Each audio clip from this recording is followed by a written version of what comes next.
Hello, this is a guy who likes fanfiction and is too lazy to read, so here is Obito Sensei in audio form. Check the description for the links to the author. Obito Sensei Chapter 88. Beyond Frost, Nobody's Prisoner. When Nagato ordered Gaara of the desert to be pulled from the concrete cell he'd been locked away in below the CCCC and brought to him, he got a strange look from his normally unflappable subordinate. "It's unlikely he can be turned," Azai said. In that particular tone he could manage, where he was clearly cautioning his commander despite remaining monotone.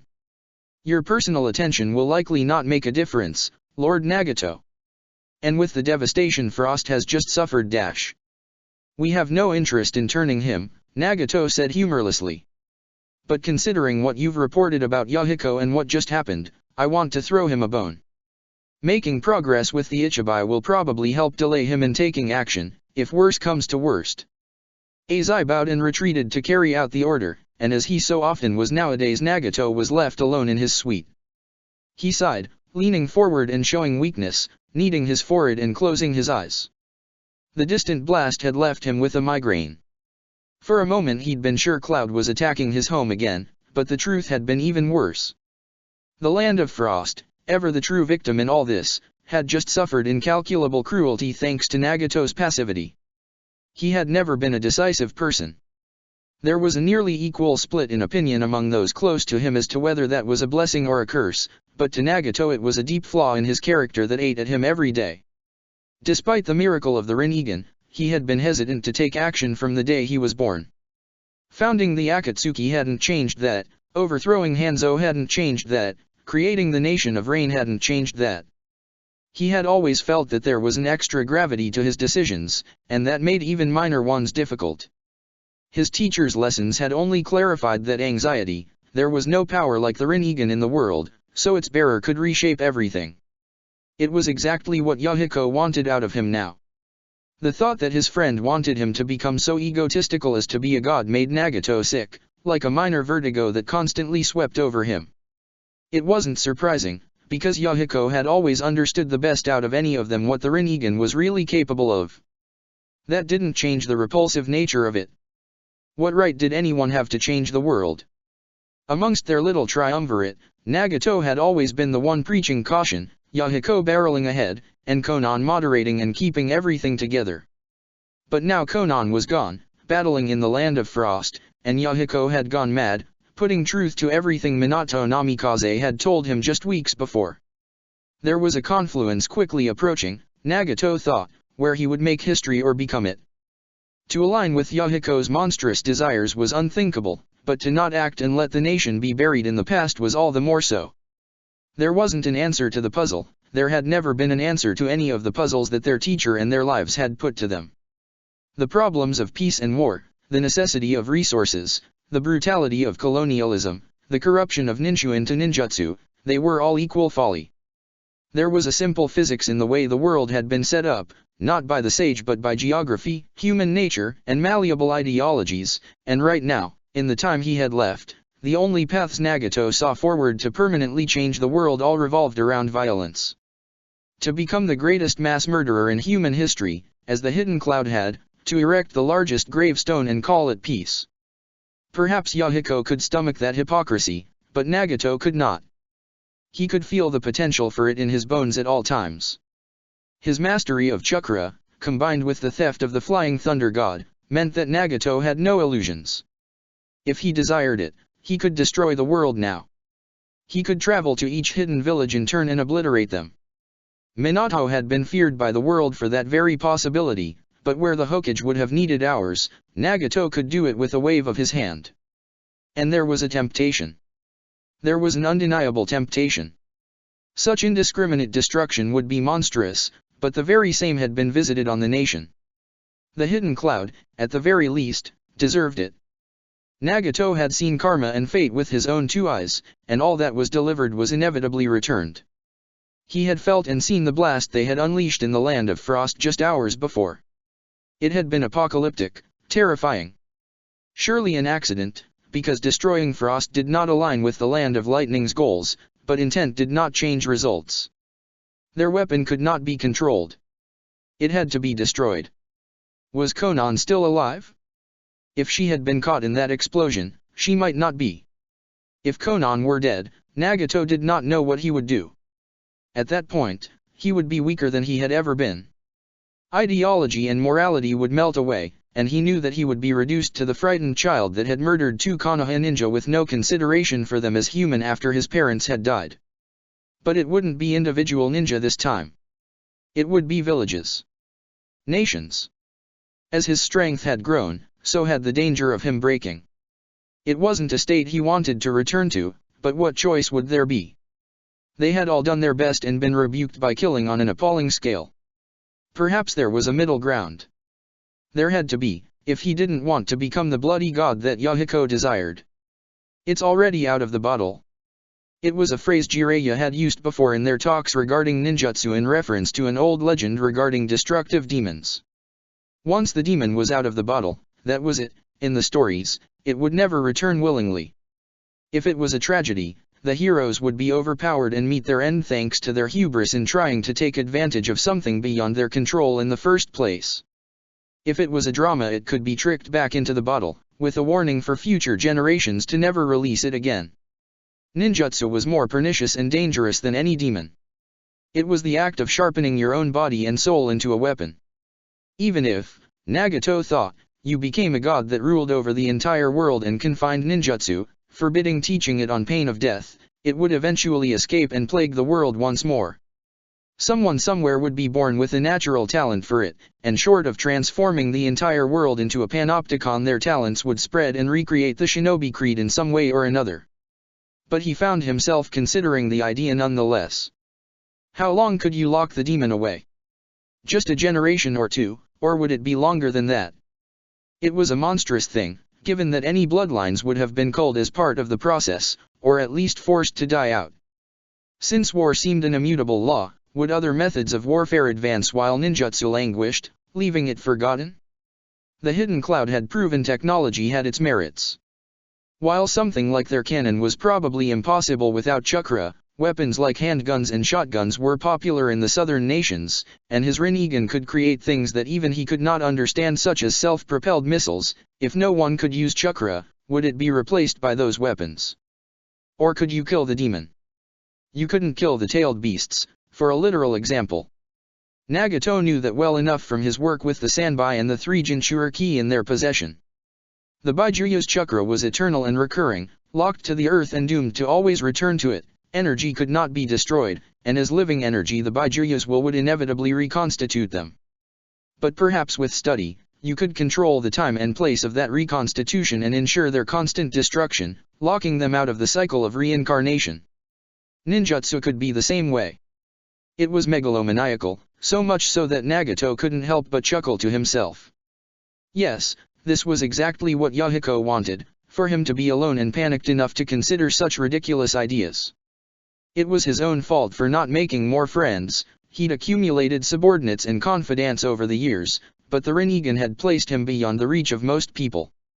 Even ninja were terrified of growing close to someone with the eyes of a god. Regardless of his fear of playing into Yahiko's hands, he couldn't afford to just sit here and think. He had to act, to leverage his power. Nagato stood up and started pacing, his eyes sweeping over the suite as he let his chakra sweep through a megakur, feeling every gash and bruise that had been inflicted on it and its people. Konan's measured escalation to a proxy war had been wise at the time, but everything had been changed by Yahiko's idiocy in attacking Konoha. More than that, what Cloud had done in Frost was completely unacceptable. No one with a functioning heart, least of all him, could afford to stand by and wait now that they'd shown just how capable they were of nearly obliterating a country. Nagato came to a stop, breathing deeply as he remembered the rage and dread that had filled him at the sight of the explosion. His chakra boiled around him, striking through the air like lightning. This was another part of his passivity, his hesitation. When he'd been younger, his anger had been a physical thing that could harm people without him meaning to. Control and caution had been the only way he'd been able to rein it in. You are not like us. You could never build anything of your own. Pillagers, that's what the Hidden Cloud had proven themselves to be. People who could only take and kill, unable to make anything of their own but in their endless greed delighted in stealing whatever they could from their neighbors, be that land, artifacts, or lives. Even their cannon was the product of a genius from another nation they'd taken advantage of, though the nation shared blame in sending him to the hidden cloud in the first place for something as base as espionage. If they'd understood, if Nagato had understood Kotosuke Tano's true value from the start, this never would have happened. But they had been too busy playing the game that all shinobi played, which could only ever end in death. There had to be a change, there had to be action, and it had to come from him. Nagato made the decision then and there to go to the Land of Lightning the next day and to rip up everything in his path. There was no more time for careful considerations, politics, and politeness. He wouldn't be Yahiko's god, but he could be Rain's protector. It was what he should have done from the start, if he had not been blinded by fear and doubt. Just as dealing with Gaara of the desert should have been decisive. The Jinchuriki had been held since the joint leaf sand attack on Omegakur, imprisoned but untouched. The ninja's brutality was obvious from a glance. Gaara was a remorseless mass murderer that had buried the Land of Wave's most populous city and tried to do the same to Omegakur.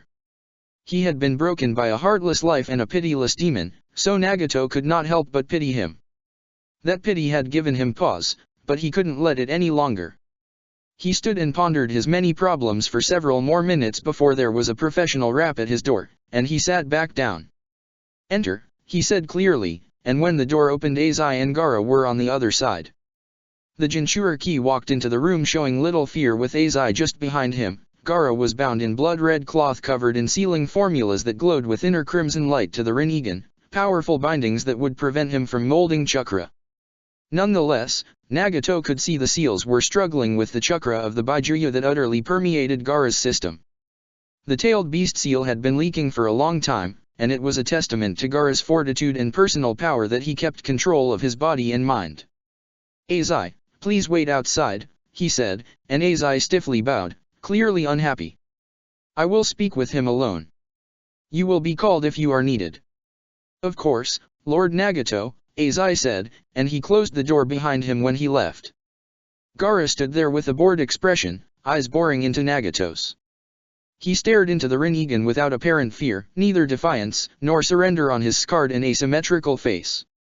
"Would you like to be unbound?" Nagato asked. "To take a seat? I imagine your prison has not been very comfortable." Gaara titled his head, his neck barely able to move for all the cloth he was covered by. "If you take this off," he said, his tone pleasant, "I will kill you." "You could certainly try," Nagato said, standing up and approaching the boy. Gingerly, he took hold of the outer layer of the cloth and twisted the knot of chakra there, invisible to most eyes. The cloth began to unroll like a huge rug, freeing Gaara from within. There wasn't a pause. Gaara struck out, trying to rip Nagato's face off with talons of sand. Nagato caught his fist and crushed the sand to powder, draining the Jinchuriki's chakra with a touch and stopping him dead in his tracks. Gaara strained, his eyes wide, and Nagato shook his head. "You cannot kill me," he said as Gaara tried to pull away. "I brought you here to speak with you." "We have little to speak about," Gaara said, unable to strike out with the stump of his other arm. The chakra of a Baijuya poured into Nagato, intoxicating, like thick syrup filled with forbidden spices. To the Rinnegan, Gaara was a luminescent storm, a golden pillar of defiance and rage that would have torn anyone else in the village apart. It was tragic. So much strength, so much conviction, all turned to nothing. In that, they were perhaps similar. Nagato sat down, pulling Gaara down with him, and crossed his legs as he held the teen's hands and continued to drain his chakra away. Already beginning to totter, Gaara was forced to follow. "I'm sure this is difficult for you," Nagato said patiently. "But you have proven yourself dangerous. Your crimes in the Land of Waves are considered unforgivable by many, including me. With both your village and Konoha unwilling to restrain you, I have taken on that responsibility." Did he have the right? He thought that might be what Gaara would ask, because he was asking it himself, but instead, the Jinchuriki giggled. "I did not commit any crimes," Gaara said, and Nagato felt a dull anger start to burn in his chest. It was absurd to be angry at a child that had clearly been raised to be incapable of recognizing right from wrong, but he could not help himself. "What could possibly make you say that?" he asked, not letting his anger show, and Gaara fixed him with an incredulous look. Laws come from those strong enough to enforce their will, he said, which was shockingly more cogent than Nagato had expected. But Waves was a weak country, a pathetic place without any ninja of its own. Anyone I killed there deserved it. They were too frail to save themselves from me, but they thought they could keep on living anyway? Isn't that simply naive? Nagato blinked, unable to formulate a response as Gaara continued. It was Sakura Harano's fault, he said matter-of-factly. She refused to fight me fairly. If she had done that, she would have been the only one that died. Don't you think she would have preferred that? He tried to pull his hand back, but Nagato would not release him, and after a moment Gaara gave up the struggle, his body barely able to stay upright. She screamed and cried so much, but in the end even with all her friends' help she couldn't kill me. She scarred my face and she pierced my heart, but she couldn't kill me. He smiled so earnestly and so joyously that Nagato couldn't look away. That's why I'm not scared of you, in case you're wondering. I know how fate works, I can see how this is all meant to end. She and I are going to kill each other. Until that happens, I can't die. No matter what you do to me, how you torture me, I'll survive. I'll be ready for that day, even if she won't be, and we'll end each other for good. So you believe in fate, then, Nagato said, not surprised to find the ideology being espoused by a mass murderer. And that might gives you the right to do whatever you desire. No, Gaara said, surprising him again. That's what stupid people think. That what's right or wrong is decided by strength. But you have the Rinnegan, a mechage. You should know better. Might is right. Strength is not the decision maker, it is everything. He pulled away again, and this time Nagato let him.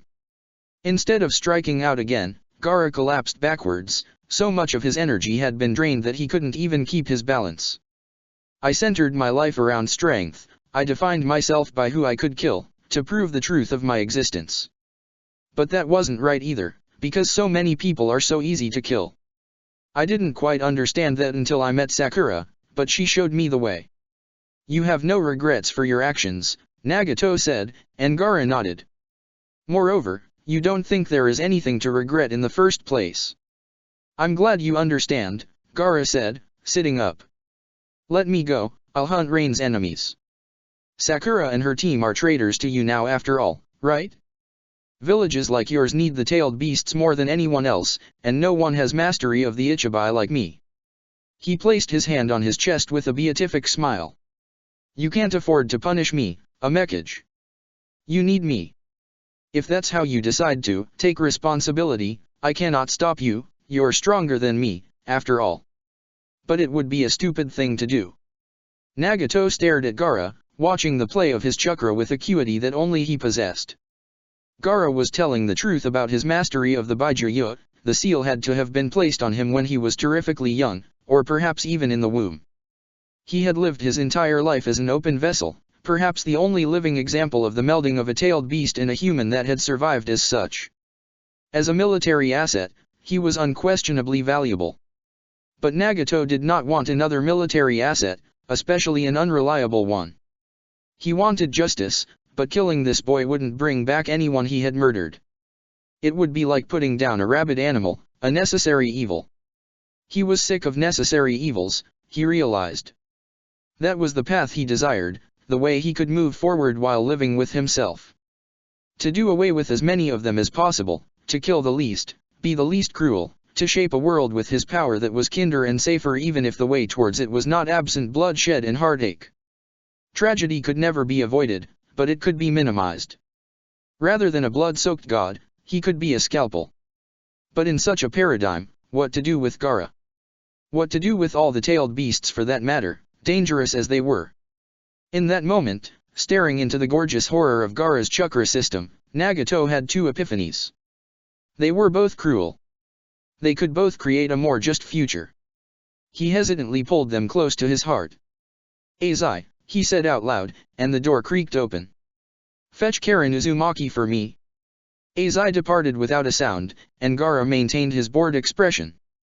Nagato could feel the Jinchurike's ennui radiating off him like a cold wind. Who is that? She is the ninja that captured you, Nagato said plainly, and some interest appeared in Gaara's flat eyes. You tried to kill her in Fukumai City as well. I don't remember her there, Gaara said thoughtfully. But she had the same chains as Namikaze's mother. They look alike, they must be related. He frowned. I suppose if I worked for you would keep me from killing her. That would be disappointing. You won't be working for me, Nagato said. Gaara laughed. If you were going to kill me, you already would have, he said. You had days to do it. You want something from me, but you already understand me, a mechage. Bringing this other girl here won't change anything. I think that it will, Nagato said. I want you to make a promise to me. Promises are worthless, Gaara said, some venom in his tone. People don't keep them, they are just tools to fool yourself and others. If they're worthless, Nagato said coldly, then it should be easy for you to make one. Very well, Gaara said after a moment. What promise, then? Nagato stood up, towering over the younger ninja, allowing some of his power to shine from behind his eyes and fall across the room. The shadows grew deeper, the lights harsher, and Gaara narrowed his eyes. If I can help you regret your actions, he said, and Gaara scoffed, you will never kill again. An easy promise to make, Gaara said with a hint of a laugh, and then he sat in silence until Karen arrived almost 20 minutes later. The girl entered the room without a word and stood at attention, ignoring Gaara completely. The Jinchuriki stared at her, his darkened eyes trying to bore into hers, but to her credit Karen kept the fear she was doubtlessly feeling off her face as she stood at attention, waiting for Nagato to acknowledge her. Karen, he nodded, and she infinitesimally relaxed. Take a seat, if you'd like. I'd prefer to stand, she said stiffly. If that's okay, a mechage. Is it alright if I ask why I was called here? Having learned to unleash the adamantine chains, Karen was an incredibly formidable ninja that had subdued the one-tailed beast almost entirely by herself, but she had not yet internalized her power and the confidence it should give her. Nagato could sympathize. I wanted your help with Gaara here, Nagato said, gesturing to the Jinchuriki. He remained still, aware that even if he wasn't bound he was functionally helpless. I'd like to try something I haven't attempted before. What do you mean? Karen asked, her nervousness growing more obvious. You were there for his attack on the Land of Waves, Nagato said, and she nodded with a worried look. And again, for his assault on our village. More than anyone, you felt exactly how much pain Gaara inflicted. A guilt trip. Gaara said with a smile. I already told you dash. Nagato ignored him. Take my hand, if you would, he said, reaching out towards Karen. Nagato, she said quietly, using his name for only the third time ever. Despite being clansman, Karen had always treated him as an unquestionable authority. I don't know what this is, but I'm getting a bad feeling. I don't know if I want to do this. That's understandable, Nagato said. As they spoke, Gaara continued to protest, but neither of them paid him any mind. I won't force you to do anything you don't want to, Karen. But this boy has no empathy, no sense of right or wrong. Killing him would remove the danger he presents, but it wouldn't punish him beyond ending his life. He felt boundless potential shine from behind his eyes. Wouldn't it be better if he could actually be disciplined? Karen paused for a moment, and her eyes hardened. She took Nagato's hand. Thank you. Now, painful as it would be, recall everything you saw, everything you felt. The death that surrounded you, Nagato said gently. At the same time, he not so gently reached out and seized Gaara's shoulder, fixing it there with irresistible strength. Gaara sneered and tried to knock the hand away, but it was hopeless. The three of them were bound together now like chains in a link, inseparable. Karen looked down, closing her eyes and taking a deep breath. There was obviously an initial resistance. Recalling pain was never easy, and what she had experienced was beyond it came to sensory ninja. Karen Uzumaki was a prodigious anomaly. Her senses extended far beyond what most sensory jutsu were capable of, and had felt the deaths of thousands as if they were her own, misery and agony washing across her with a psychic clarity. All Gaara's fault, the victims of a thoughtless merciless beast. Nagato concentrated, and the King of Hell rose behind her. Its hands quested out and grabbed hold of Karen and Gaara's shoulders, the both of them were only able to see it when it touched them. Karen ignored it. Gaara flinched, worry appearing on his face for the first time as he beheld something he couldn't understand. "What is this?" he said. Nagato ignored him. "A message, don't waste our time. No matter what you inflict, this is pointless." "Are you sure about that?" Nagato said, a pitiless feeling welling up in his gut at the look on Gaara's face. "How about you sit a while, and then consider that again?" He opened the channel, and everything Karen had felt and seen in the land of waves and the nation of rain poured into Gaara all at once. His sensei would call it abominable, and Nagato would agree. What he was doing was similar in principle to ninjutsu, though functionally it was essentially a genjutsu. Karen's experiences were processed by the King of Hell and his own peerless chakra, transformed into unvarnished truth, and then blasted Gaara's soul. Once. Twice. Several hundred times. Rooted in place, Gaara experienced every death he had caused again and again and again, feeling lives crushed in his sand, torn apart by his jutsu, or ripped to pieces by his Baijiryu slip away countless times. Karen started crying, the returning memories savaged her, tearing open old scars and leaving her weeping quietly as Nagato gripped her hand. When it was over, Gaara fell, drool slipping out of the corner of his mouth. He was barely conscious, his hand spasming as he tried to push himself back up. Nagato gingerly wrapped him back up in the sealing cloth and rebound it, leaving the Jinchuriki key imprisoned once more. "I believe that you will be executed in several days," he said, and Gaara's jittering eyes refocused on him, filled with horror and pain. "Perhaps a week, depending on how things go." He stood up, pulling Karen to her feet. His heart was hardened, his gaze was already moving beyond the crippled boy and sweeping east, towards the land of lightning. He had chosen his path, the narrow blade between Yahiko's bloody god and the passive guardian he had resigned himself to be. Take that time to ponder any regrets. Obito Sensei Chapter 89. Cannot hesitate. You're the only one I trust to do it. I'm flattered, Sensei. Believe me. I mean it, Obito. There's only one chance at this. If the mission fails, Cloud will target us next. There's no guarantee I can stop it. I'm putting the village on your back today. Are you trying to psych me out? Is it working? No. Despite the monumental mission he was about to embark on and the fear churning in his gut, Obito Uchiha smiled. His eyes were shining with newfound light, for the first time in almost a decade, they matched. Today, I'm going to make sure there's nothing I can't do. ####. There was a pause after the calamity in the land of frost, and during that brief but deafening silence all across the world people of every class and creed were asking themselves existential questions. What had happened to Frost? Could it happen again? What was going to happen next? Was this the final clash, or were they still just seeing the beginning of the avalanche? After causing something like that, should ninja even exist? There were as many answers to those questions as there were people asking them. But the answers that decided the course of things to come came from just a few ninja in the right place at the right time, from those that had been unwittingly trusted with the future. This won't happen again, Obito answered. I won't let it. This shouldn't happen again, Nagato answered. If it must, let me be the one to guide it. This can't happen again, Minato answered. I couldn't stand it. It was impossible to know what would happen next, Jiraiya answered. They would just have to endure it, as shinobi must. This had better be the finale, Kushina answered. They should sacrifice anything to ensure it, as shinobi must.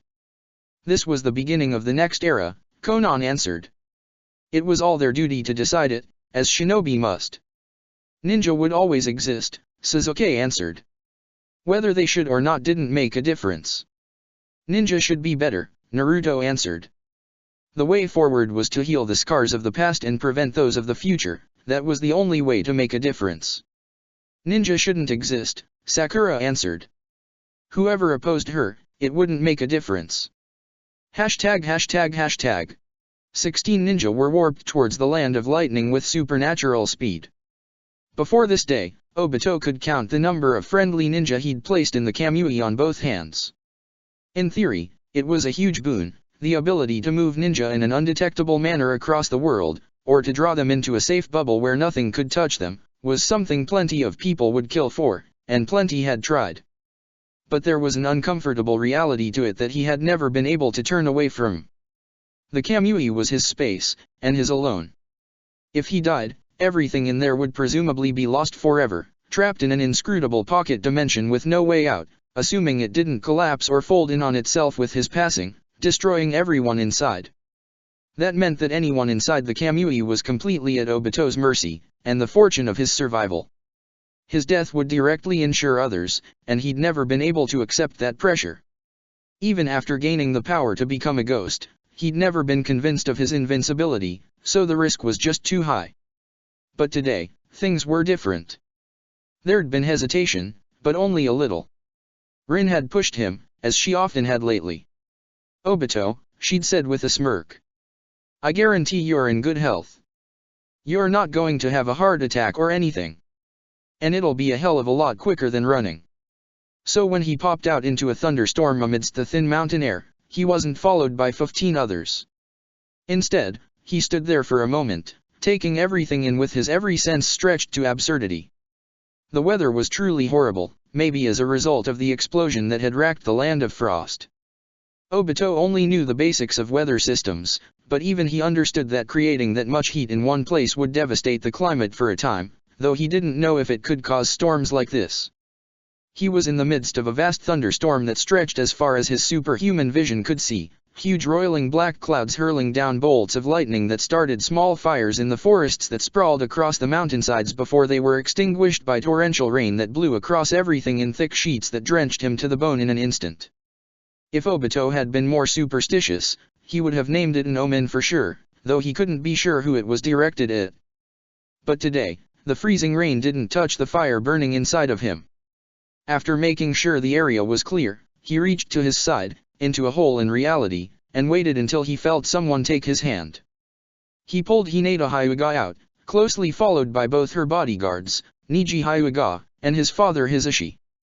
The three Hyuga blinked, shielding their heads from the storm as they activated their eyes and peered about with even more perceptive power than Obito could muster. Obito extended his hand again, and pulled through two more ninja, Kiba and his partner, Akamaru. The dog had had a recent growth spurt, as was common for nindogs when they were stressed, and was about the same size as Kiba now. "Gross," Kiba groused, and Akamaru sneezed in agreement. "Is the weather always this shitty, or are we just lucky?" "You're just lucky," Obito said tersely. "Last I was here, it was all blue skies." He found himself looking south, back towards where the blast had originated. Was his team somewhere back there, heading home? Bunkered down, planning their next move? Or dead, right before he could have saved them? "Awesome," Kiba said, sniffing at the air. He looked to Hinata, both more familiar with her and a little intimidated by her cousin and uncle. "Something to the north, and east." "Too?" Hisashi asked for confirmation, and Kiba nodded after a moment. Akamaru had his nose buried in the mud, his sodden tail lashing back and forth and flinging thick arcs of water in every direction. "Hinata, the north." She took a moment to confirm, making a hand sign to help keep focus. Obito had no idea precisely how the Byakugan worked, but he imagined the rain and mountains all around couldn't help her visual clarity at all, especially when she was scanning such a vast area. Hinata was one of the Hyuga with the largest range in the entire clan. Rain had even specifically targeted her thanks to that trait before the battle had begun. With that acuity, her father had specifically recommended her for the mission. Obito hadn't been sure she would accept. The Hinata he remembered was not a confident person, and wouldn't have the mindset to invade an enemy country. But today, she was razor-focused. She hadn't broken down when it had become clear Sasuke might have been vaporized, only become more determined to complete the mission. Like his team and the rest of their generation, she'd been forced in just months to become a superb ninja. To the north. "I think that's the edge of the hidden cloud, Obito Sensei," she said, addressing him directly.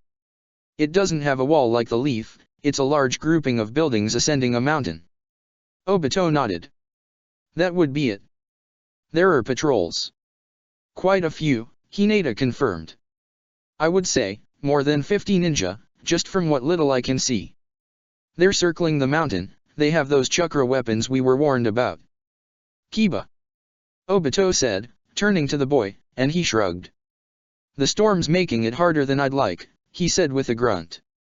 Akamaru made an offended sound, and he looked down at his partner. Well, harder for me I guess. Akamaru says he's doing fine. There's 56 of them, I guess 9 4-man patrols. And that's just one edge of the village, from what we're smelling, the whole place must be buzzing. They're probably expecting something to happen after what they did. He scowled. Bastards. You said there was something to the east? Obito asked. Whatever it is, it's beyond my range, Hinata said. What was it, Kiba? Dunno, Kiba said. A couple cents. Weren't very familiar, but I think a small group. One of them was really. He wrinkled his nose. Bloody, I guess is how you'd feel it. Might be a hunter team like us, or an outer patrol. Definitely ninja, though. Akamaru barked an affirmative, and Obito blew a raspberry. Well, we'll take them out first then, he said. Or chase them off if they're another village. No complications today. He turned back towards the Hyuga. We'll do our rotation, he said, and all three nodded. Map out the outskirts, and see if the cannon's within. Then, that outer patrol. If they're not Cloud, we'll try to pick up a loner for Ino as planned. Any objections? None, Hisashi said dryly. He was still favoring his injured arm, but there hadn't been any question that he and his son would be Hinata's bodyguards. If you wouldn't mind getting us out of the rain. Obito obliged, reaching forward and tapping each of them on the shoulder in turn with a pleasant burning sensation in his temple. With both his eyes revving at full power, the pull of the Kamui was unbelievably quick. They were yanked inside in less than a second, vanishing from the midst of the storm. He breathed out, trying to suppress a chuckle that he was sure would make Kiba think he was a lunatic. It was just too easy, too fun. Like he'd been living without his thumbs for years without knowing it. Using his eyes came even more naturally than breathing, feeling this good while things were so uncertain and so dangerous had to be wrong. You too? He asked Kiba, and the boy and the dog shook their heads simultaneously. We'll head east, he said, and Obito nodded. Be easy to avoid anyone in this weather. Meet up when you're done. Yeah. Stay safe, Obito said, and for the moment they went their separate ways. Obito popped into the Kamui, finding the rest of the force patiently waiting within. Oh, so the weather's good. Lovely, Rin said, and Obito managed a chuckle. The rest were scattered about. Guy was leading his team in stretches, while Ino, Shikamaru, and Koji were in the midst of a quiet conversation with Kurane, very quiet, since her throat hadn't yet recovered from being cut open, and she could barely speak above a whisper. Shibuya Barame and his son were meditating, seeming like carbon copies of one another. In the back, Yuri Uchiha was silent, watching everything with crossed arms and giving Obito a nod when he reappeared. It had seemed absurd to him that Mikoto had asked that he take a bodyguard of his own on this mission, but Obito had known that it was easier to accept the proposal than it would be to push back against Mikoto and cause trouble for no good reason. Though of course, now that he'd given an inch the clan would probably take a mile. There was a very real possibility someone would always be assigned to be waiting inside his eye in case of danger from now on. Just like how Minato's own guard had been taught a version of the Hiraishin to fly to his side. Obito dispelled the thought, the flame of ambition burning a bit too bright for a moment, and refocused on the mission. Over the next 15 minutes, he methodically circled the hidden cloud, leaping out of the Kamui and then removing the Hyuga and anyone else who wanted to come along when he was sure the coast was clear. On the second occasion, he came out too close to what was surely a cloud patrol, but vanished into the ground and resurfaced elsewhere before they could figure out what they might have seen. A picture of the village steadily became clear in all their minds. Firstly, Kyomagakuer was now probably the most fortified hidden village in the world. Not only were a vast number of ninja, over 1,000 not including various summons and ninja animals, primarily trained eagles, patrolling its outskirts, doubtlessly communicating by radio or jutsu given their coordination, static defenses had been mounted across the mountains around the village. They were cannons of their own, though much smaller than the one Kotasuk had described, each manned by a single ninja. Their destructive power couldn't be estimated at a glance, but frankly Obito didn't want to find out what they were capable of. Secondly, the chakra cannon itself was nowhere to be found. The village was too large for Hinata to appraise without significant time, but the cannon would have been easy to spot, and it wasn't present. That meant it had to have been moved to a more secure location, a designated redoubt that was doubtlessly defended by an elite force. Where that could be, Obito had no idea. He pondered the problem for a moment before shrugging it off. They had interrogation specialists for a reason, so finding the cannon wouldn't be a huge hurdle. Next on the priority list was checking off the rogue patrol Kiba had picked up. Traveling through the Kamui, it didn't take him long to navigate back to where he'd left Kiba and begin following his trail. Obito moved fast, his steps so light that he didn't even leave footprints in the mud. He traced through the storm like a ghost, only occasionally revealed by flashes of lightning that lit the entire mountainside in stark black and white, and slipped down into a gully that was partly shielded from the rain. Kiba and Akamaru's tracks were well concealed enough that a normal Sharingan probably wouldn't even have found them, but with his eyes burning with seemingly unlimited power, Obito found it child's play. He traced them for 3 minutes at a careful pace, covering a mile and some before he came to a stop, shock rippling through his chest. He could hear voices up ahead through a tangle of brambles, hushed and further concealed by the storm. Had Kiba been captured?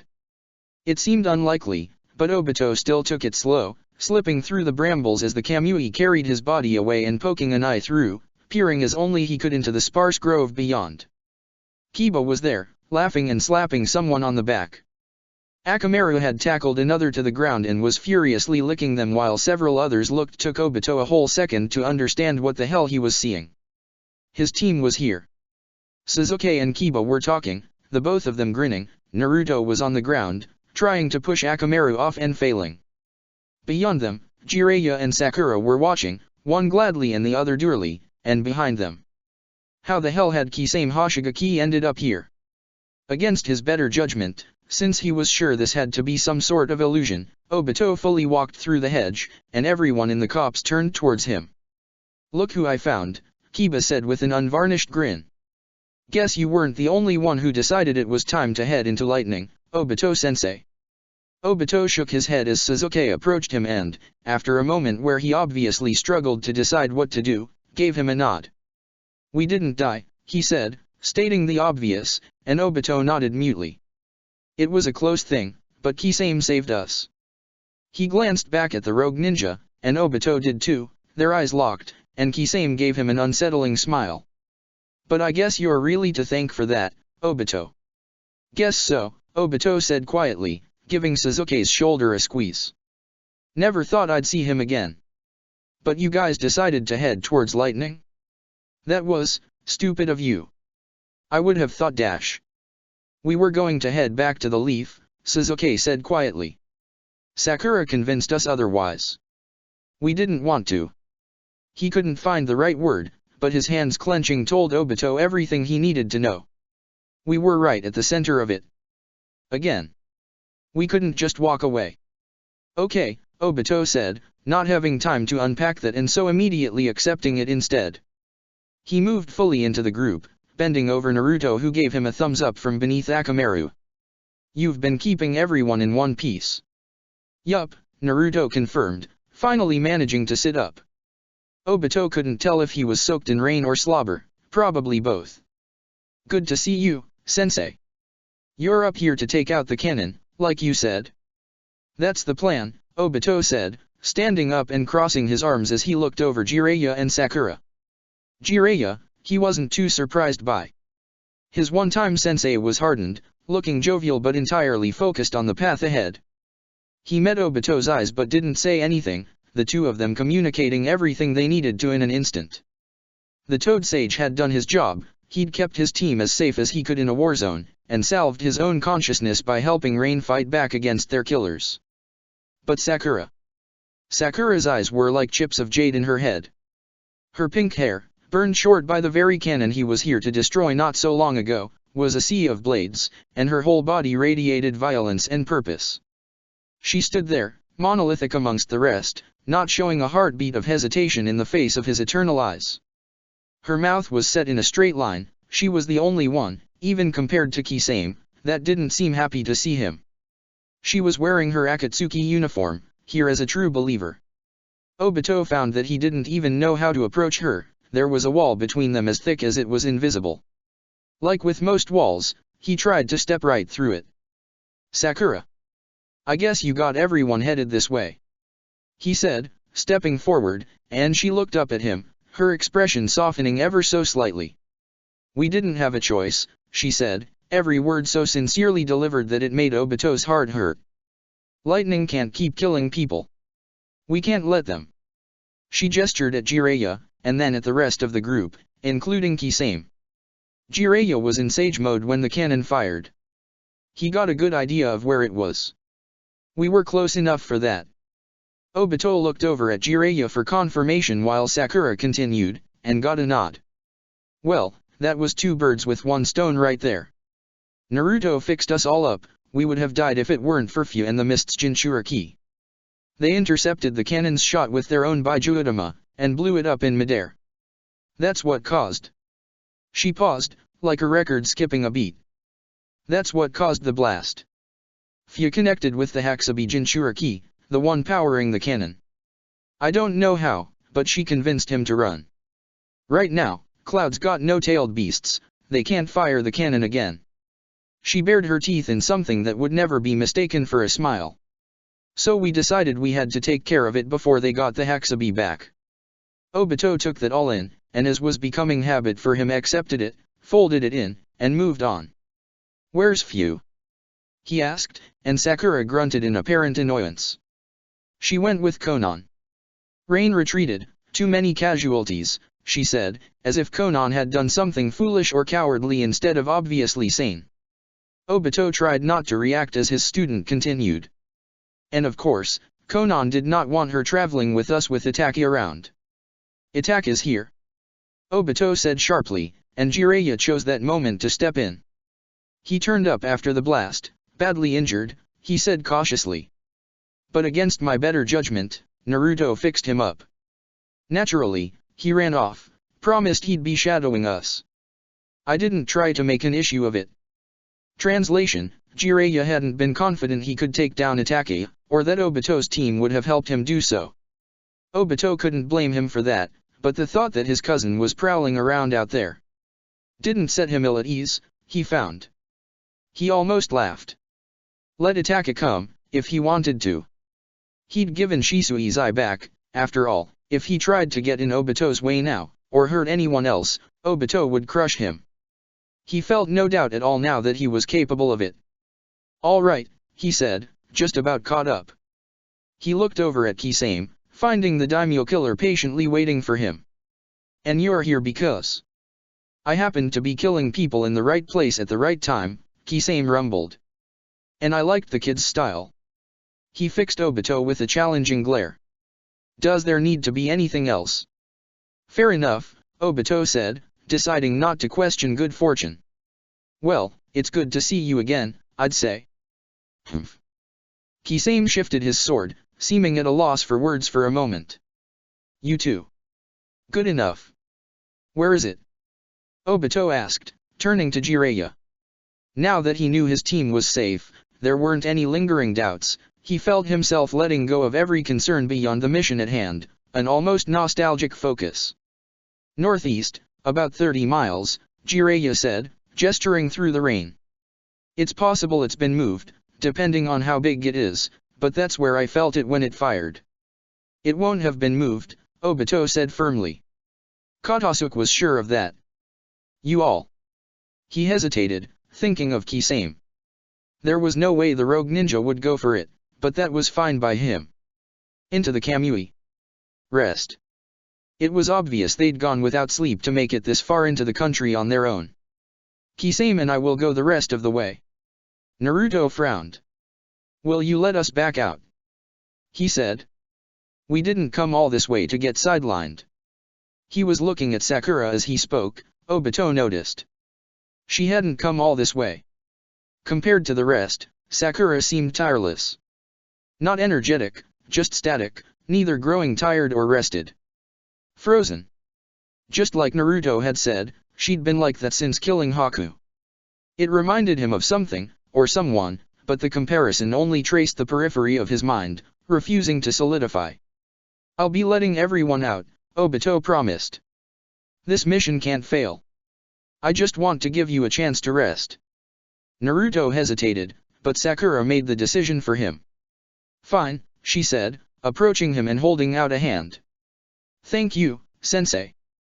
Cautious, and not sure why, Obito took Sakura's hand and secreted her away within the Kamui. Naruto, Sasuke, and Jiraiya followed, along with Kiba and Akamaru. That left just him and Kisame standing in the rain, eyeing each other. To Obito's surprise, the rogue ninja turned his back on him, trudging northeast. "You coming?" he called over his shoulder, and Obito found himself following. They moved through the rain in complete silence for several miles before he gave voice to his curiosity. "I'm surprised you're out here," Obito said. "Given how attached you were to Hayama.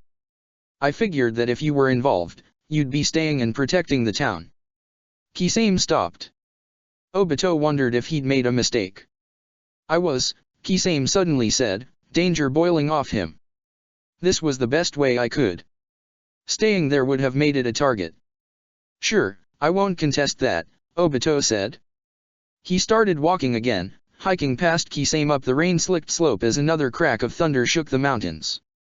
"But I thought you were done with all this. I figured you would just lay low. That sword can conceal you, after all." Kisame started after him. They sent ninja there in the first couple days. Even a little town like that, Cloud sent 2 shinobi to scare it into compliance. That's how confident they were. When Obito glanced back, he was sure he went a little pale. The look on Kisame's face was just that murderous. "I couldn't stand it. That confidence, that surety in being shinobi. I tore them to pieces, and I set out to do the same to the rest of the stupid bastards. That was how I decided to protect my home." Obito let that sit for a moment as they leapt a gulch and climbed another mountain, the storm only growing darker and fiercer. "Maybe you should just head back now then," he said, feeling Kisame's eyes bore into his back. "I've got it from here. If you died before returning to them, I'm sure everyone would be heartbroken." That was, he internally amended, if Hayama had survived the blast that had wrecked the entire country. There was no guarantee of that, and the both of them knew it. "Don't patronize me," Kisame said, his voice low. "I set out to do a job, I'm going to finish it." He surged ahead, coming level with Obito. "My final job, one way or another.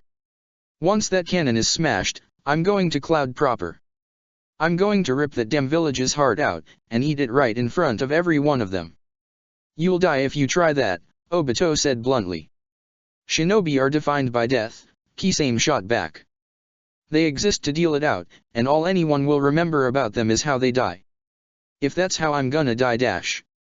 "I thought you said shinobi were a blight," Obito said, cutting the rogue ninja off. "Now here you are, buying into it all again." He didn't look over at Kisame as they jogged to the apex of the mountain, stopping to look around for their target. "I'm a little disappointed, Kisame." He never would have said it if he weren't invincible, but it got the reaction he wanted. Kisame's murderous rage couldn't be hidden, his chakra screeching like a beast out for blood. "I guess neither of us are the same as last time," Obito continued as Kisame tried to kill him with his gaze alone. "I'm even stronger, if you can believe that. But you really opened my eyes, you know. That whole year did. So seeing you be happy to run off and die for no good reason, yeah, it's pretty disappointing." "You don't know a thing," Kisame hissed. "What is this morality play? You want to spare those Cloud fucks?" "No," Obito said simply. "I'm here to kill whoever gets in my way. But after that, well, Cloud's done for. The other villages will tear it apart, or it will disintegrate on its own. What it's done can't stand. But you dying after finding a home of your own, that would be a tragedy." Now, he looked back. "Or are you just assuming Hayama's gone?" That finally got Kisame to pause, and to breathe. "It's gone," he said after a moment. "You went back to check?" Obito said, and Kisame shook his head. "I couldn't. But I know. You shouldn't trust your gut," Obito said, not trying to be brutal but hearing it in his own voice nonetheless. Last time we met, I trusted my gut and let the man who built that cannon walk into the land of lightning in the first place. He looked away before he could read Kisame's face, not wanting to know what the rogue thought of that. Once we're done with the cannon, go home, Kisame. Go find out for sure whether it's gone or not before you decide to die. Kisame didn't respond, and Obito had nothing more to say. They undertook the rest of the journey in silence, accompanied by nothing but the thunder, rain, and hail. Eventually they came to a stop, 30 miles covered in grueling weather and across near impassable terrain. Obito opened the Kamui, reaching in until he felt a familiar hand take his. Once more, he pulled through Hinata and her clansmen. This time, Suzuki came through as well. Suzuki had Hinata's other hand, and she had an adorable blush lighting up her face. Obito couldn't help but grin, even as Suzuki grimaced at him. Hinata didn't pay them any mind. She, Hisashi, and Niji all activated their Byakugan again, peering through the pouring rain. There was an immediate reaction from Hinata. It's there, she said, gesturing to the east. About 4,000 feet. Uncle, can you see it? I can, Hisashi confirmed, his brow tightening as he scanned something beyond Obito's line of sight. Looking east, all he could see was a series of sharp rocky formations, like jagged teeth piercing up towards the sky. Kisame was staring that way as well, one hand up and resting on his sword's hilt. It's concealed in an artificial chamber, he told Obito. Carved into the mountains, a huge dome. It looks like dash. A spider. Obito finished, and Hisashi nodded. That fit Katasuke's description. The cannon was apparently a huge apparatus, a barrel mounted on 8 spider-leg-esque support struts that helped secure it when it fired. All right. Any entrances? None that are still intact, Hinata said. It's all sealed up. But the ninja there, they're already moving. She pursed her lips. They must have sensed us. There's a barrier around it too, and 2 ninja that I think are sensors. They're all moving into defensive positions. There's. She took a moment to count. About 100 defenders. But they all seem experienced. I think one might be the Raikage. It's him, Hisashi confirmed. It's a hell of a defense, Obito. Even you couldn't just walk in there. That's where you're wrong, Obito said, and Hisashi raised an eyebrow. He drew himself into the Kamui for just a moment, eyes sweeping over everyone within. Sakura was talking with some of her friends, Ino and Tenten, while Naruto did the same with Koji, Kiba, Shino, and Lee. Everyone looked at ease and rested, except for Sakura, still just as tense, and still just as frozen. Everyone out, Obito said, and one by one the entire assault team was ejected from the Kamui. He returned to them on the storming mountainside, looking over them expectantly. Guy was practically bouncing up and down in anticipation, while Rin wore a smug grin. Jiraiya, wisely, had taken the time to enter Sage Mode anew. He looked to the east with a grim expression. The cannon's right over there, protected by a barrier, Obito said, gesturing. I'm sure you can feel it, Jiraiya. The sage nodded, and Obito continued without more preamble. I'm going to walk in, he said, and Hisashi chuckled. Attempt to negotiate a surrender if at all possible. It probably will not be. Regardless of how that goes, I expect you all to break through the barrier and destroy the cannon no matter what. Killing Cloud Ninja is not the goal here. As soon as the thing is smashed beyond recovery, retreat to me or straight south, whichever is safer. If you go south, I'll find you once everything is done. Obito could tell there weren't any questions, so he tapped his fingers against his Hitai-8 with the ghost of a grin. Stay safe, and good luck, he said, and then he vanished back into the Kamui. He popped back up just 3,000 feet away as the rest of the assault team split up, and moved towards the barrier. Now that he was closer and knew what he was looking for, his eyes could pick the barrier's chakra, a large dome that bisected the sky and earth. It was a powerful defense that could probably resist even something like a Biju Udama, but Jiraiya would doubtlessly be able to overcome it. Obito, of course, just ran right through it. He kept going, piercing into a stone wall and sprinting through, his feet making contact with ground that only existed in the Kamui. In moments, He was through every barrier, and he burst out into a large chamber. Just as the Hyuga had described, it was a huge dome with the cannon in the back on a dais of stone, hooked up to all manner of machinery and batteries. There were about 20 ninja in the chamber itself, but there must have been more beyond, and Obito slowed to a jog as he took everything in. "Wow," he said, loud enough for everyone within to hear as he approached the cannon. "It's a little melodramatic, don't you think?"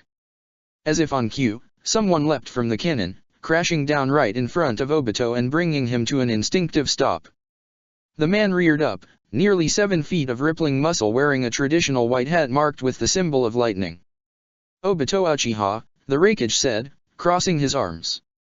He was wearing armor unlike Obito had ever seen in his life, a complex construction of steel and wires that looked almost organic in places, with thick cords running from the small of his back and his neck hooking into his arms and legs. Places where chakra was usually molded or directed, Obito noted, the armor was another product of Cloud's weapons program, maybe a prototype of some kind given that it looked half-finished. "If you value your village, you will turn around." Obito crossed his arms, looking up at the Raikage with his twin eternal eyes, and he saw the towering man notice the difference despite smartly avoiding eye contact. They had only met once before in a brief battle that Minato had ended before either of them had touched the other, but he knew the Raikage would not have forgotten his eye's original pattern. "I know that the Hakusabi's gone," he said bluntly, and the Raikage narrowed his eyes. "You can't fire that thing again, can you?" "I will destroy your entire home if you speak another word," the Raikage said, not willing to show even a hint of weakness, but Obito pressed on. "Give it up, eh?" he said, feeling a strange calmness filling him. "Let me dismantle it. Withdraw from Frost. At this point, it's the only way to spare your village." He stepped forward and then threw the Raikage, the ninja spinning on him with a furious look. "If you fight, you'll lose. There's no point in letting this go any further." "That's not how this will go," I declared. "You were a fool to come here, Uchiha." Obito sighed. "Well," he said clearly enough for everyone there to hear him. "I gave you a chance." The Raikage grunted, lightning erupting from his body, and charged. He had to know the Kamui made it pointless, but as electricity arced across the suit Obito realized he wasn't fainting. The first blow soared clear through Obito's head, followed by a constant, unbreakable string of them. It was just like the Guardians of Miyaboku, Obito noted. Really was intent on just attacking until the Kamui failed. That would take some time, a little more than 3 minutes now that he had Shisui's other eye, but the Raikage was truly relentless, his entire family was legendary for their stamina. It might really be possible. The dome began to shake, and someone called out a warning from deeper within. The barrier had been broken through in 2 places. The battle was going to begin in earnest any second. Obito made up his mind to end it as quickly as possible. He lashed out, a feint that sent the Raikage rocketing back in a wash of ozone. The chakra-powered armor whined, steam bursting from it as A's lightning armor charged it, and the Raikage began circling like a living lightning bolt at an unbelievable speed. With a mere Mangekyo, Obito wouldn't have been able to track him. But Obito didn't have a mere Mangekyo anymore, and even as living lightning, the Raikage couldn't vanish from Obito's sight. He struck out twice, a picture-perfect punch and kick, and caught the man in the chin and kidney, sending the Raikage stumbling. Obito pursued, relentlessly striking. The peace that had filled him hadn't vanished, if anything, it felt like it was growing, filling him with a weightless light as his body moved on its own. His breathing was steady and untroubled as he became a whirlwind of violence. 10, 20, 30, 40 strikes. The Raikage's body was harder than steel, and his famous lightning armor struck back with a backstroke on every punch and kick, singing Obito's body and covering his arms and legs with small burns. But he couldn't regain his balance and counter-attack.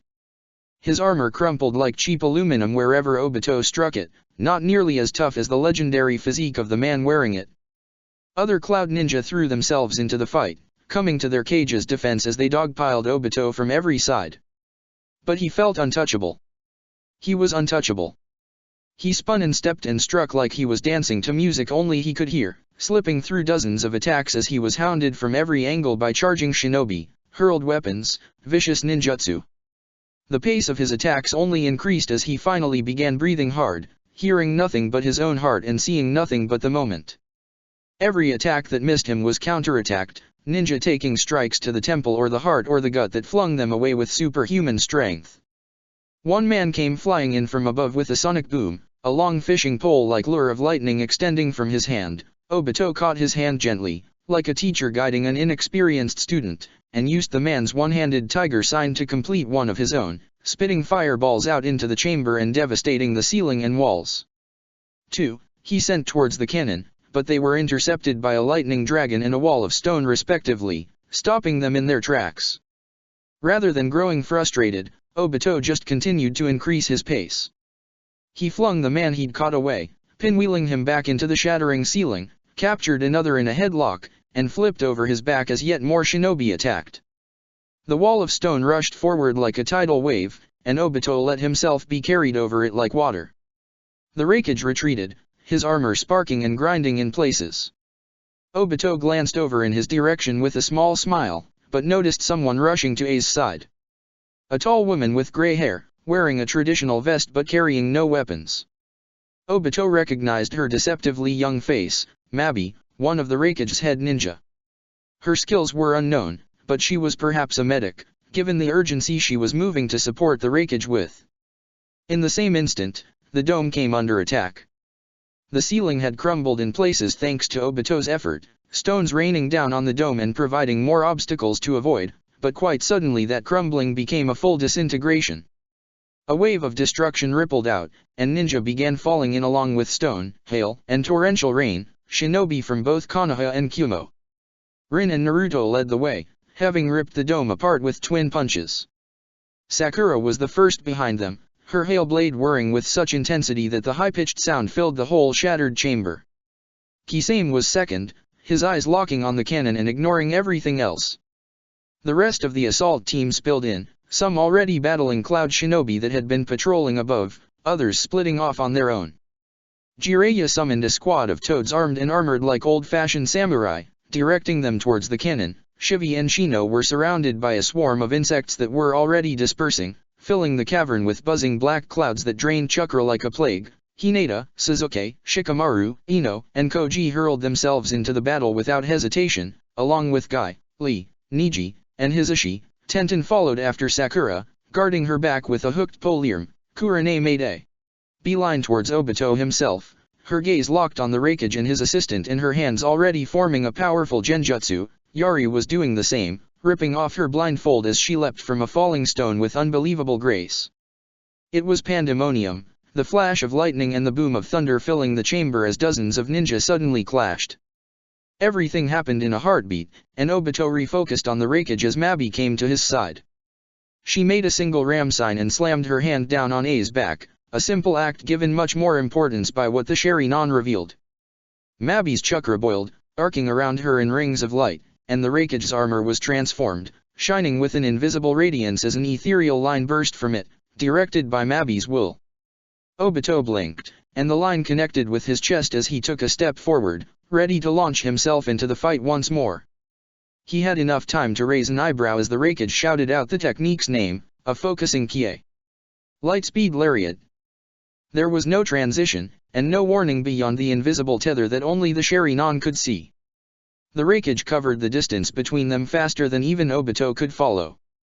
The Kamui was an automatic defense. Obito had never encountered something that had been able to touch him before his body recognized the attack and carried him to safety. Until today. A's arm made contact with Obito's chest, and he was transported back in time all the way to the hidden waterfall, the last time he'd had a brush with death. Time slowed down, and in the near-frozen world he looked down to find the A about to tear his chest open with the impossible force of his strike. A rib broke, the skin of Obito's chest was bruised before A even fully touched it, just from how fast the Raikage was moving. Obito breathed out, his body taken elsewhere. As A passed through him, he coughed up blood, feeling his breath cut short by 2 fractured ribs. If this hadn't been the best day of his life, he would have died without a doubt. He'd gotten cocky, trusting the Kamui to defend him as usual, and paid for it. Yeah, that's not allowed, he muttered, and raised his voice, ignoring the pain in his chest. Guy! He shouted, pointing at Mabi. Handle her! I'll get the rakeage.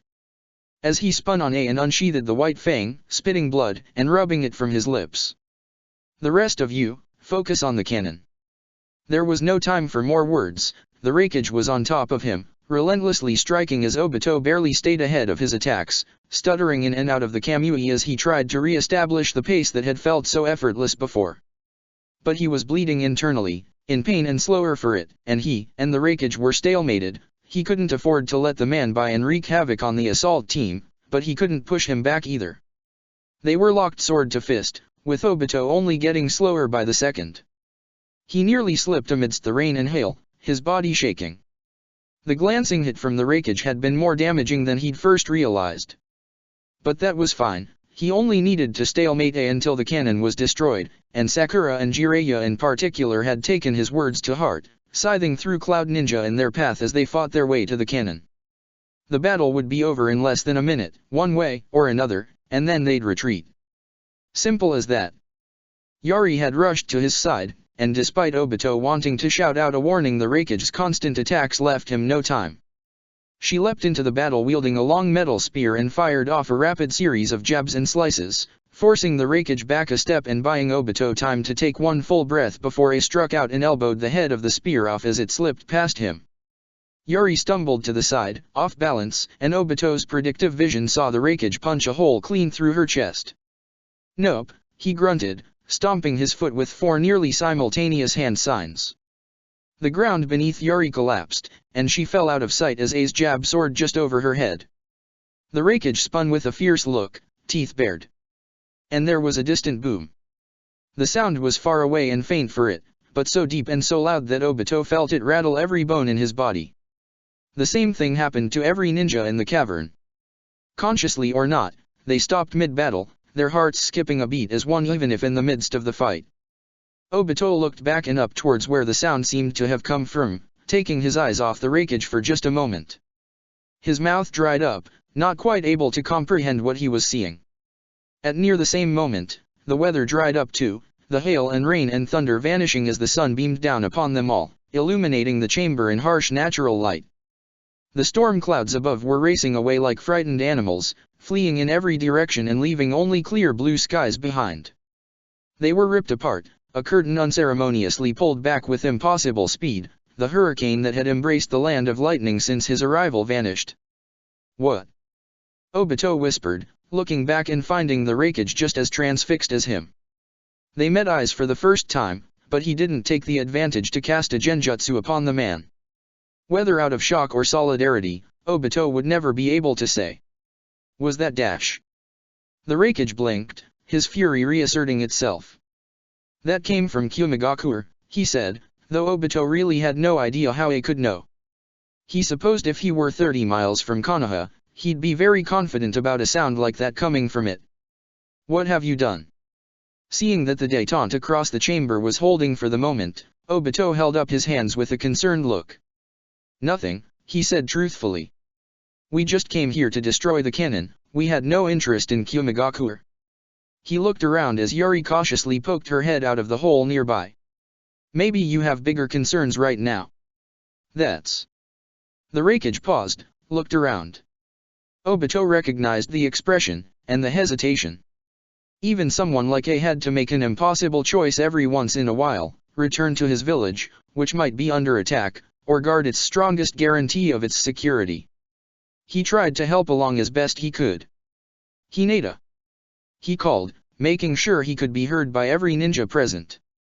The entire assault team was still in one piece, if beat up, several Cloud Ninja lay dead or dying, but not as many as there could have been.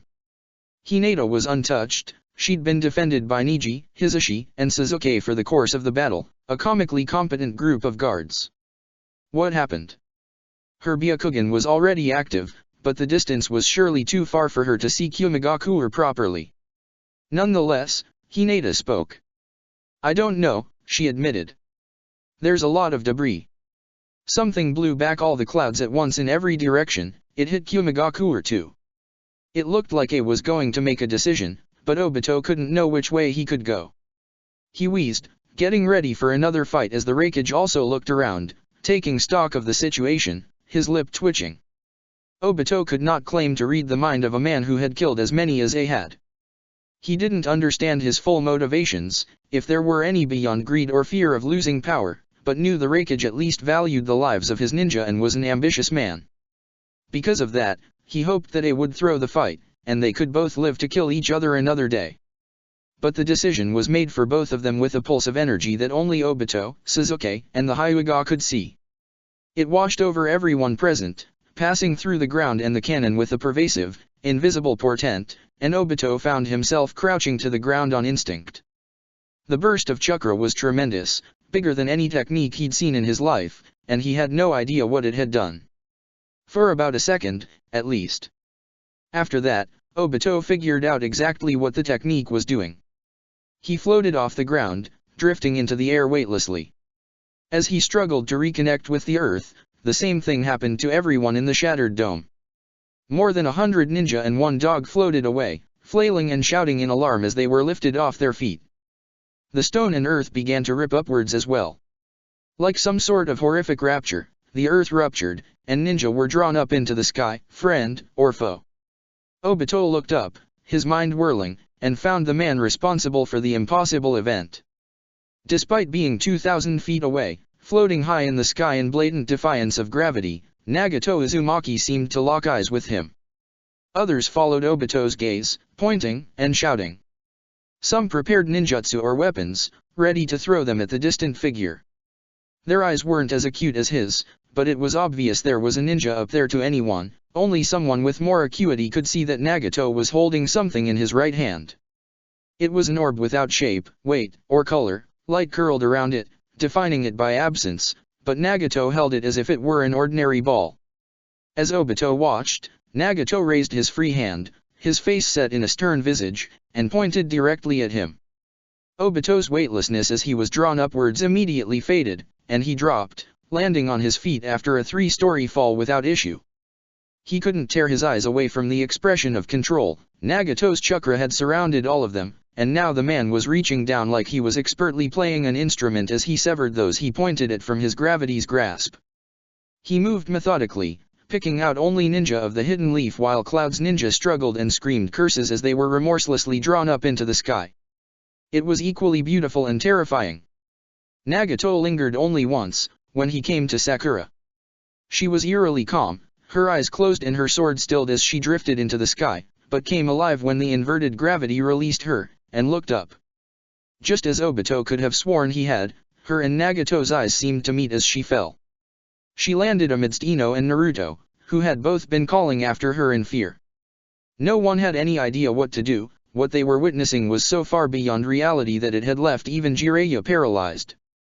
The Raikage was shouting and trying to drift towards Mabi, kicking off stones and men that tumbled near, but the both of them were too distant to meet. Doubtlessly, he was trying to have her transport him up to Nagato, but the godlike technique the Omekage unleashed had made that impossible. As Obito watched, nearly too stunned to think, a creak jolted him from his trance.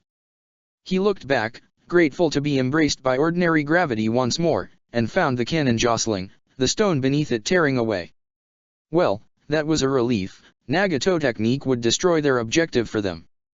It wasn't quite how he'd figured the mission would go, but the cannon tore away wholesale, unharmed, and untouched despite the ground beneath it being torn to pieces, and the nightmare-like trance fully broke. Before he'd even made a conscious decision, Obito was running. He leapt atop the cannon as it drifted up. Now that all the Leaf Ninja had been freed, the inverted gravity was increasing. Cloud Ninja, the earth that had been torn away, and the cannon were suddenly rocketing up in the sky, and as Obito looked back Nagato dropped the black hole he'd created in his hand, standing atop nothing as it fell beneath it before suddenly halting several hundred feet below. Obito wasted no time, reaching out towards the cannon. There wasn't time to be clever or gentle. He tried to rip pieces of it away with his bare hands or the kamui, his eye boring into it as he tried to destroy it. But it was sheathed in Nagato's power, raw gravity rendering it just as untouchable as he could be. Even his ranged kamui, which he'd almost been afraid to use, bounced off it, its power fruitlessly redirected by fundamental forces. Above him, a small moon was rapidly forming. Like the creation of the moon. Would Mikoto have liked to be here to witness what she'd found so marvelous? Or would she have been just as horrified as him? Perhaps because there was nothing else he could do, Obito started laughing. It wasn't a very sane sound, but no one that heard it would live to tell the tale anyway. The foundation of the moon was stone, but almost as soon as a core of stone formed around the black hole, Cloud Ninja started slamming into it. Men and women were stretched across the moon, their bodies twisting in impossible ways as ruthless gravity tugged on them before they were smashed to a pulp by more stones. Obito couldn't tear his gaze away from the horror as Cloud Ninja were crushed to death. There was no time for final words, meaningful curses, or any real way to fight back. Even as they struggled and smashed away earth and stone, shouting in defiance or fear, the Raikage and 89 other ninja were interred in a vast stone coffin more than 1,000 feet in the sky.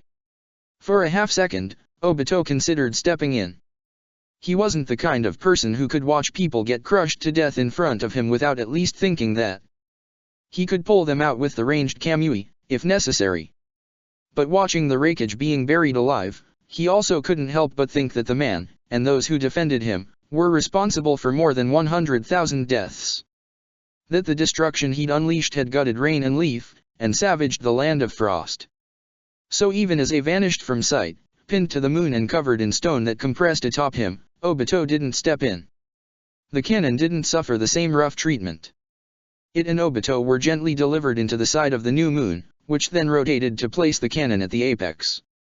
Obito didn't move throughout the whole process. Despite himself, he couldn't help but feel fear. What he was experiencing wasn't something ninja should be capable of. It was much stranger and more terrible than that. Nagato was there, having moved with the moon or only now deposited on its surface. Obito stood up as the Omekage crossed his arms, and they regarded one another in silence. This high up, it was peaceful but not quiet, wind whistling past the moon and whipping both their hair and clothes about. Obito Uchiha, Nagato eventually said. A pleasure to meet you after all this time. I would appreciate it if you stepped off the weapon. It was only then that the sheath of gravity over the cannon faded, and the whole moon groaned. The jutsu had finally ended, at least the active part. The small moon was still held aloft by Nagato's will, its core stable and unaffected by ordinary gravity. Omekage, Obito said. It was true, this was the first time they'd met face to face. He'd heard plenty about Nagato, but none of the stories had captured his intensity or the obvious power that bled off him. The Rinnegan, framed by his flowing red hair, shone with a chakra as bright as a lighthouse to Obito's eyes. Being pierced by it made Obito feel like a bug uncovered beneath a rock, despite his new power. He couldn't stand it. He stood straighter, ignoring his broken ribs and meeting Nagato's authority with his own. The air between them trembled, their chakra meeting for the first time in a shockingly physical crash. I came here to destroy this thing, Obito said, and Nagato nodded. I take it that's not your goal? No, Nagato said. I considered it, but something like the cannon is too valuable to destroy. Unfortunately, the nation of rain requires it. The moon was moving, Obito realized. It was drifting west with increasing speed. He had a premonition that his ninja were following down below since he hadn't returned. After what it did to rain, you'd take it for yourself? Obito asked, trying not to let judgment infect his voice. I'd think that you of all people would understand just why it shouldn't exist. That gave Nagato pause, but only a little. That's true, he admitted. But I did not come here to discuss my actions, Obito, only to take them. Do you intend to stop me? I intend to complete my mission, Obito said truthfully. Nagato cocked his head. Then maybe a discussion will be worth it, he responded. I wish to use this weapon towards a greater good. I do not intend to target any village with it, nor the government of the Land of Fire. Is that amenable to you? It's not, Obito said, a little surprised at the words coming out of his mouth. Honestly, I think I'm against the thing on principle. This weapon is only a perfection of ninjutsu. Are you against that? Nagato said, remaining placid. We've both learned under Jiraiya, and my sensei was Minato. You know the answer to that question, Obito countered. Nagato shrugged. Then we're in agreement, but cannot agree on how to proceed towards the goal. As all us disciples have been since the beginning, he said, a bit of power entering his voice. I'm tired of this circular firing squad, so I'm going to make the definitive move. You all are free to follow or not. He stepped forward. The step was made with enough impact that Nagato could have weighed several tons. His chakra exploded off him, promising death, and cracks spider-webbed through the moon as Obito met it with his own burst of intent. I'm going to make a better world, Obito. Step away from the weapon, leave the rest to me. I promise you, it will be easier. I refuse, Obito barked, and without conscious thought his chakra began to take definite form around him. A brilliant orange light sprang into existence, roaring off of Obito's body like a hungry animal, and spectral ribs surrounded him in a cage of ghostly bones. I don't want to fight you, Nagato. I don't think my team would like that. But if you really try to keep this thing, you won't give me a choice. No one is going to fight me, Nagato said quietly. The threat will be too great. And if you do, you'll be starting a fight without allies, without hope, you will die. Obito had been speaking of the moment, Nagato beyond it. Obito filed that away to consider later, when he wasn't faced with the most dangerous man in the world. Nagato continued, perhaps thinking his moment of consideration was hesitation. I don't want to upset your team either, certainly not by killing you, Obito, he said. They're all important to me, especially Sakura. She's a brilliant ninja, one that could be a visionary if given the time and patience. Nagato took a deep breath, obviously holding fast to a decision he'd already made. But at this point, I cannot discriminate. Anyone who tries to stop me, whether they're friends, family, even of the Akatsuki. I can't afford to spare them. So, take this as my sincere and final warning. Walk away. Obito's face twisted into a snarl, his Susanoo groaning around him. Spectral flesh roped over the bones, strengthening it as chakra poured out of him. His own ribs groaned, but his body was buzzing, filled with power and joy at the feeling of finally manifesting the legendary armor without pain. It was a different kind of invincibility than the Kamui, an implacable invulnerability that filled him from head to toe and raised goosebumps across every inch of skin. If that's the way it will be, Nagato said, and he raised his hand. Obito spun, his Susanoo striking out at the cannon. As he did, Nagato's body sprouted additional limbs running through hand signs, and a wall of magma was raised to shield the weapon. But to both Nagato and Obito's surprise, the Susanoo's punch smashed right through the molten stone, denting the cannon's barrel. Where it had struck, a piece of metal was sucked away, vanishing into the Kamui and leaving a torn hole. An invisible force took hold of Obito from within the Kamui and jerked him out of the armor, fast enough to produce a sonic boom as he flew through the air. The armor crumbled away as Nagato reached out to take hold of him, but Obito vanished into the Kamui and phased through him, rolling to his feet behind Nagato as he spun to attack. The Kamui reached out from Obito's eye, seeking to rip one of Nagato's arms off, but the Omekage grabbed the distortion in space with his bare hand and crushed it. For such a moment, Obito felt his own chakra drain as well, Nagato somehow connecting to his physical eye through the dimensional rip. Enough. Nagato said, leaping away. His hand came up, pointing down, not at Obito, but at the earth far below. Another step, and I'll kill them, Obito. I spared them before, but I can't let you stop me here. Obito stopped, but only for a moment. Try it, he found himself growling, carried away by his new power and fury at Nagato's hypocrisy. If you hurt a single one of my people, I'll rip your head off. He flung himself as Nagato, the Susanoo reforming with a shuriken formed of chakra in one of its hands. Obito flung the weapon at the cannon, knowing in his heart whatever it struck would be sucked into the Kamui as well. But Nagato moved too, and just as fast as Obito. He flung a black rod and made 3 hand signs in the same moment with his extra arms, teleporting to the rod and intercepting the shuriken in the same second. Obito recognized the hiration, but even though he knew Nagato had stolen the technique, the moment was still shocking. It stalled him just long enough for Nagato to curse and fling both his human hands over the edge of the small moon, his chakra surging with impossible strength. There wasn't enough time to reach Nagato directly, so Obito did the only thing he could think to do, he flung himself into the jutsu's path, his eye reaching out one last time to try and rip Nagato's arms off. It was fruitless once more, an invisible aura ate Obito's chakra as the Kamui manifested, keeping Nagato safe from harm. At the same time, Nagato's attack struck him head-on, an invisible gravity pulse that even the Sharingan could barely see. It struck Obito, and froze. He and Nagato both strained against one another, the Susanoo rippling with more and more chakra as its arms dug into the moon, bracing it against the wave of destructive gravity. Obito pushed, desperate to throw the force back and fling Nagato away, and Nagato pushed back with just as much desperation. "Bastard!" Obito growled, feeling like his eyes would burst from the strain. Another rib broke, both on the Susanoo and within his chest, but he still pushed back against the invisible energy. If it passed him, it would be flung downwards with enough force to level a mountain, obliterating everything below.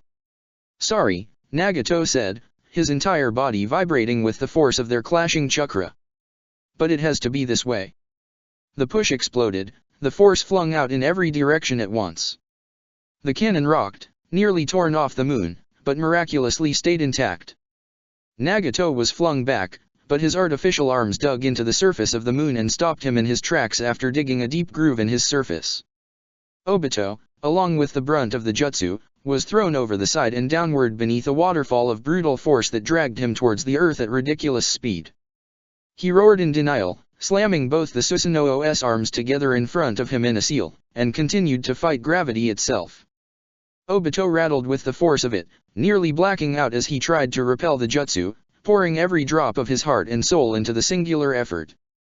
"You're a ghost, Obito." "No." Obito's eyes snapped wide open, brilliant gilded armor wrapping around the Susanoo. He could see the push above him, flinging him down, ready to explode and take everyone from him. He was sick of it. He was done being a ghost. With a final shout of effort and the taste of his blood filling his mouth, Obito pushed back and flung the gravity away, up, and out. It missed the small moon, now flying away at intense speed, and burst through the sky. A heartbeat later, he slammed into the ground like a meteor from heaven. A massive crater formed around him as he was nearly buried beneath the earth, but the Susanoo kept him safe from everything. He was snug and secure at the center, and a fall of 1,000 and some feet helped along by the almighty push only broke another 3 ribs and bruised his spine. It took a second for Obito to understand that he was still alive, that everyone was still alive. When it sank in, he started laughing. This time, the sound was significantly less deranged than it had been above. Obito. Above him, Rin crested the ridge of the crater he'd created and skidded down to the center with impressive speed, sliding to a stop beside him. More ninja followed her, his team first among them. "Your dash." "I'm good." Obito coughed, the taste of blood still not dimming his raw joy. "I'm the best." "Everyone's okay." "We're all fine," Rin said, kneeling down to get a better look at him, scanning for injuries. Her eyes were wide with fear as Obito sat up. "What dash?" He leaned over, not thinking, and kissed her. After a second, Rin kissed him back. He heard someone whoop, almost certainly Guy. He pulled back, there was a bit of his blood on Rin's lips. "Sorry," he said, but she just shook her head, wiping it off on the back of her hand. "I don't mind," she said, some of the fear fading in favor of a smirk. "What happened up there?" Obito lay back down, the pain in his chest finally registering. "It's Nagato," he said, and Rin nodded. "He's taken the cannon, I'm not sure why. Said he wasn't going to use it on Konoha, at least. But he threw a damn gravity wave at you all. To get me to back off." He couldn't help but grin. "I got out in front of it. I stopped it. I'm not the only person I can keep safe anymore." Rin stared down at him, and then face-palmed. "You're still taking it too literally," she said, but Obito didn't mind, she was smiling beneath her hand, after all. "Yeah," Obito chuckled, then grunted in pain. "Yeah. I can't believe Nagato would take the cannon," Naruto cut in from somewhere behind him. He was bending over now too, checking Obito over alongside Rin. "Wow, you're really messed up, Sensei." But seriously, how could he not want to destroy it? "It's all the same to him," Sakura said quietly from beside Naruto. She fixed Obito with her frozen green eyes, and Obito nodded with a grimace. "Ninjutsu, the cannon, everything else, they're all evils that need to be dealt with anyway. So there's no harm in using them in the meantime. She let out a little laugh, too girlish for the subject. I was thinking something similar, if it helps, Naruto. Not, really. Naruto said, laughing along but clearly not enjoying it. Obito couldn't blame him. If she'd folded something like the canon into her beliefs, Sakura had obviously gotten more radical than either of them had understood. Then again, she had been interested in supreme weapons since returning to the Leaf. He doubted that anything she'd experienced since then had moderated her. It doesn't matter right now, Sasuke interrupted. He's too fast for us to catch. He came to Obito's feet, and Obito looked up at his student. What should we do, Obito? You're clearly not on Nagato's priority list, no matter what he says, Obito grunted. He would have killed you if I hadn't stopped him, so I can't recommend you guys return to Rain at this point, even if your mission to Frost went well. We need to head back to the Hidden Leaf and let Minato know what happened. I have no idea what Nagato's going to do with the cannon, but I doubt it will be good.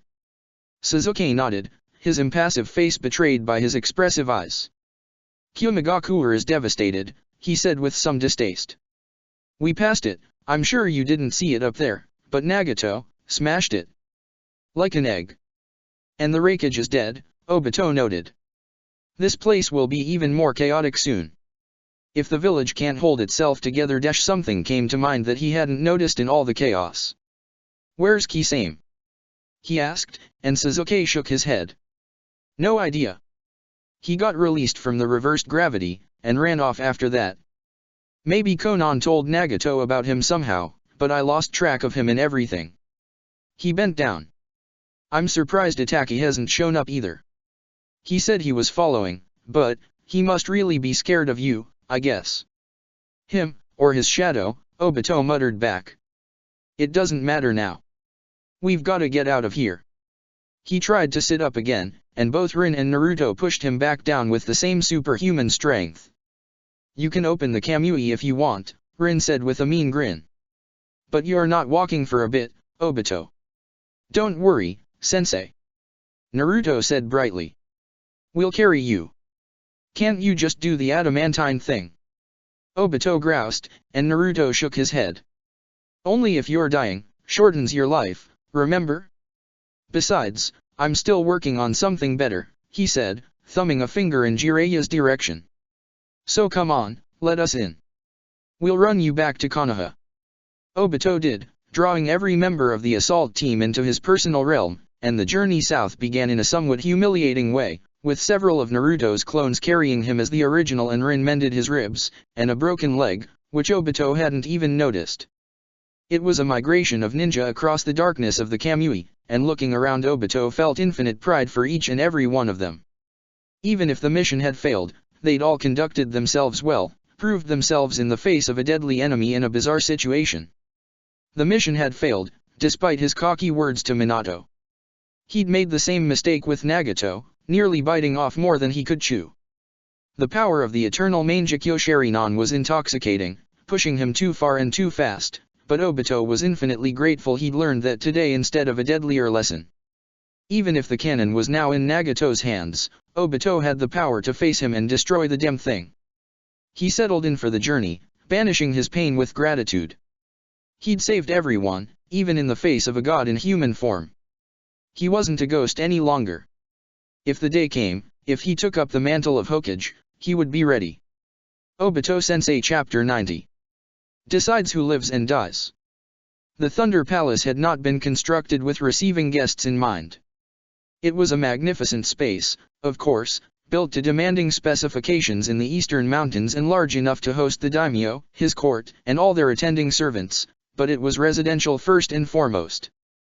Unlike the Storm Palace, it did not have an audience chamber that looked out on the surrounding mountains, nor accommodations for honored guests kept to a specific wing and guarded by elite shinobi. Because of that embarrassing reality, when one of the Amekage visited the Thunder Palace, he was received in a large ballroom meant for dining and parties rather than negotiations.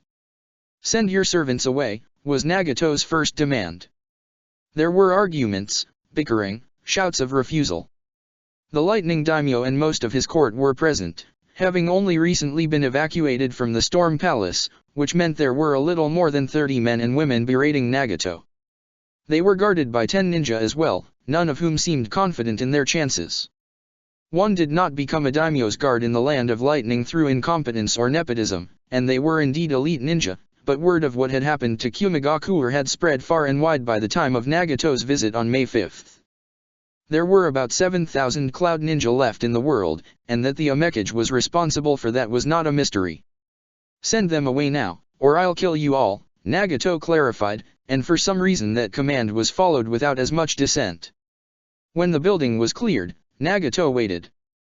He waited for about 20 minutes, letting the supreme overseers of the government of the Land of Lightning stew, and then he began asking questions. Why had they attacked Omegakure without provocation?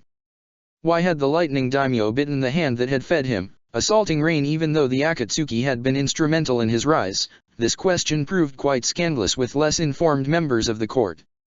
What did lightning intend to do now that the Raikage was dead? Kumigakure was devastated, their tailed beasts had been lost, and the cannon was out of their hands. The answers he received were varied and desperate, the Court of Storms treating each other with less respect than crabs in a bucket as they scrambled over one another to provide explanations and excuses.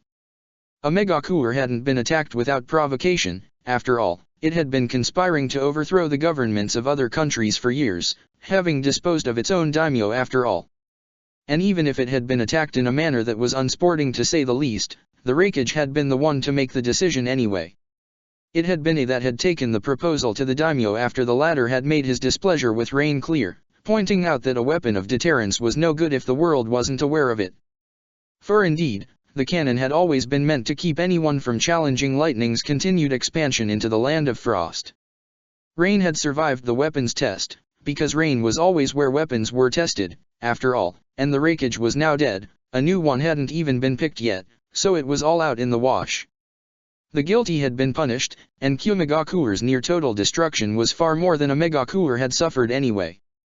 Now that Omegakure had proven itself so powerful, it was definitely obligated to a piece of the pie, surely.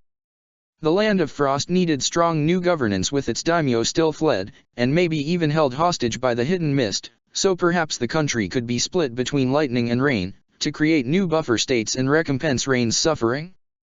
There were practical matters to discuss now that the war was, obviously, over. It was time for everyone to go home and lick their wounds, and Rain wouldn't want to make enemies of the world again when stone and sand were clearly waiting in the wings to swoop down on the injured.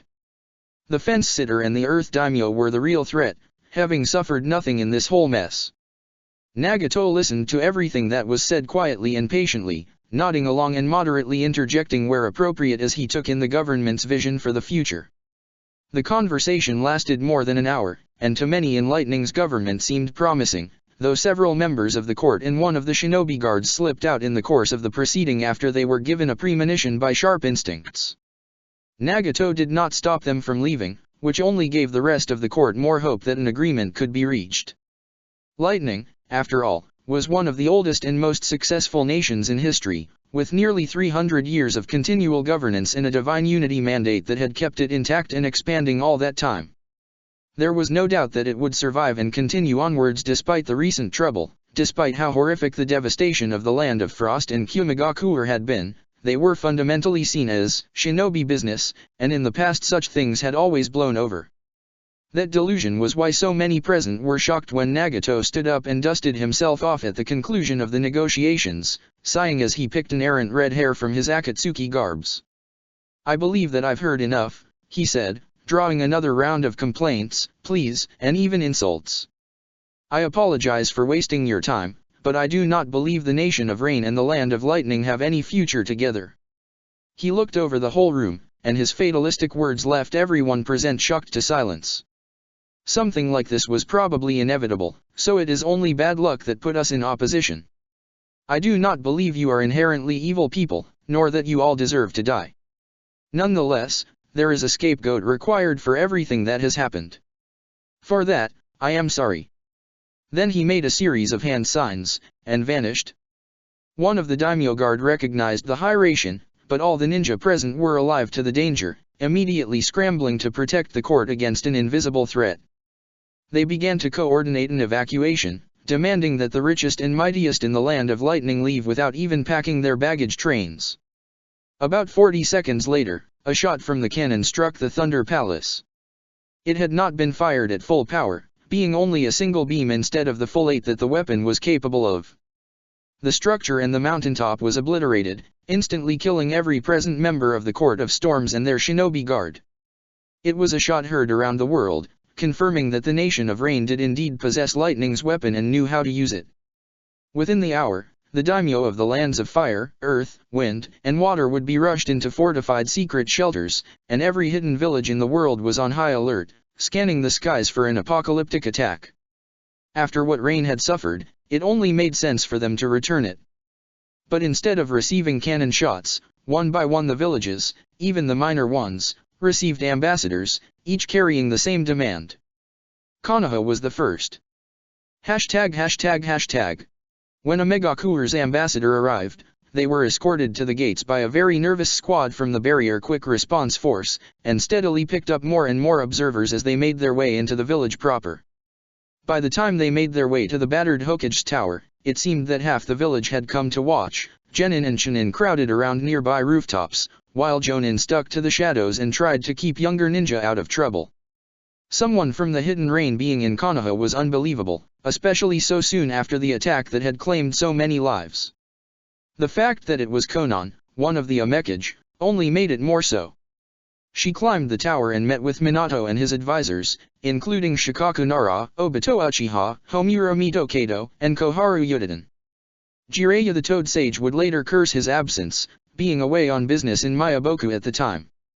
Not long into the meeting, it was interrupted by Obito's team, who had come to see Konan once more after their abrupt departure in the Land of Frost. Konan greeted them all with warmth, but was held back by the weight of the message she was there to deliver. Before long, the truth behind her visit became apparent to all. ####. A Cage Summit. Obito was the one who posed the question, and Konan took it gracefully, much as she did everything else. She'd come in a simple brown uniform and flak jacket, not wearing the Akatsuki's uniform, which Naruto had picked up on right away. It was a statement, though he couldn't figure out its exact meaning right at that instant. Sakura probably could, and Sasuke too, he thought, but that was fine, he could ask them once everything was done. They were both waiting quietly with him, content to observe the negotiation. Naruto was only half listening, his head was still buzzing from his success yesterday, finally having made a breakthrough with Jiraiya on improving his adamantine rebirth.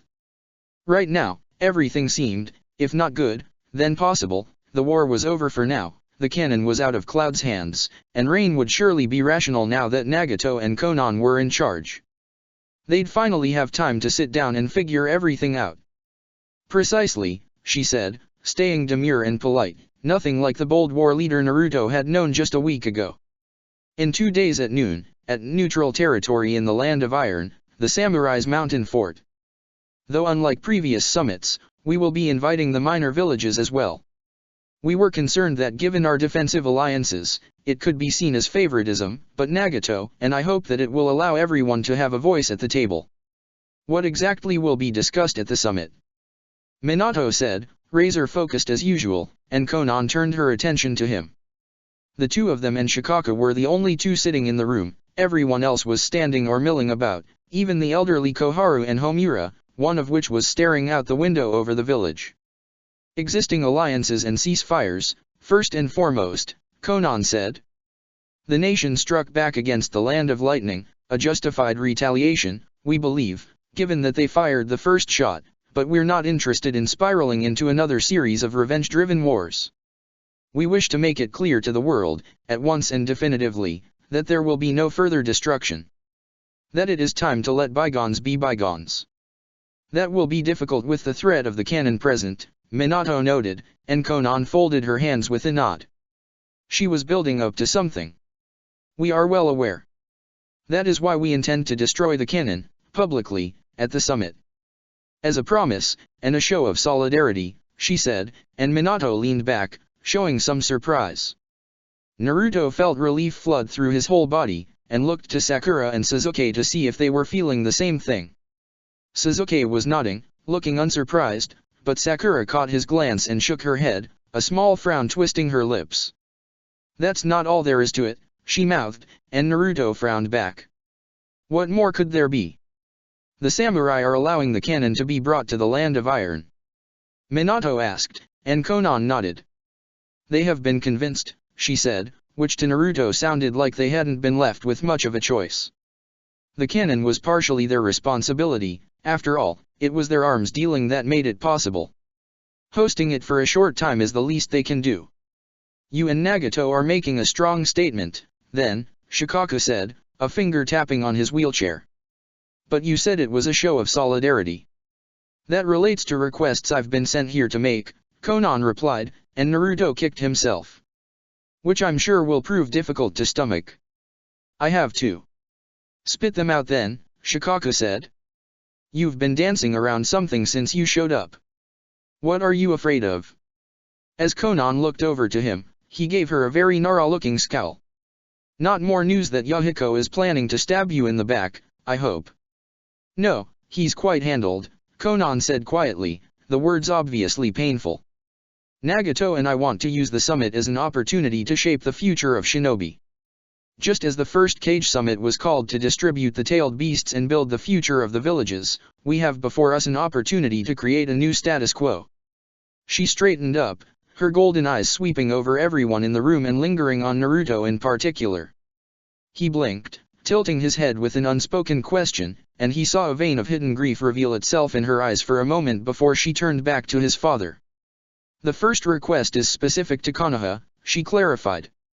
"We are aware that Katasuke Tono has taken shelter in the Hidden Leaf, given the danger the cannon presents, and his role as its designer. We would demand that he be taken to the Cage Summit and put on trial before the villages. If necessary, executed, to ensure that no other weapons of such terror can be created." "That's understandable," Minato said, not committing one way or another. Naruto wasn't sure how he felt about the idea of killing someone after they'd been forced to make a weapon. He didn't know anything about Katasuke, but judging by Obito's discomfort, the guy probably didn't deserve it. "And the other?" "The second request is being given to every village," Konan said. "Any tailed beasts or Jinchuriki in their possession are to be taken to the summit." Minato didn't freeze, but he did pause, searching for the correct words. Naruto found that he couldn't breathe, there was a premonition sweeping over him like a freezing waterfall. "Why?" Minato eventually decided on, and Konan bowed her head. "So that the Jinchuriki can be executed, and their tailed beast destroyed," she said, quietly but firmly. "So that the catastrophe in the Land of Frost, and many others like it, cannot be repeated."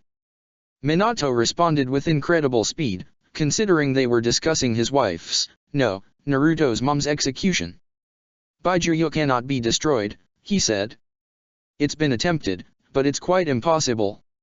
"Nagato is convinced he can do it," Konan said matter-of-factly. "Not simply killed or permanently imprisoned. He intends to lock them into an endless cycle of reincarnation, so that they cannot fully manifest ever again. He will lay out the method at the summit, and if the cage all agree, carry it out." "You can't," Obito started to say, before Minato held up his hand. Naruto felt like he was trapped inside his own body, watching the conversation happen without any hope of interceding. He was glued to the floor, unable to believe what he was hearing. Didn't Konan understand what she was saying? How could she do this, when they were so close to everything being over? It would give Rain an opportunity to claim all the Baijuyo for themselves, bringing them together in the same place like that, Minato said, always so calm and rational. "Which I'm sure the other villages are aware of. Do you believe anyone will accept this request?" Konan shifted. "I'm going to speak frankly," she said, looking around the room. "I assume that's acceptable." "Go ahead." Sakura was the one to say it, catching everyone in the room off guard. "Try to make us understand, Konan." The words sounded sincere, but Sakura's face was a parody of sincerity.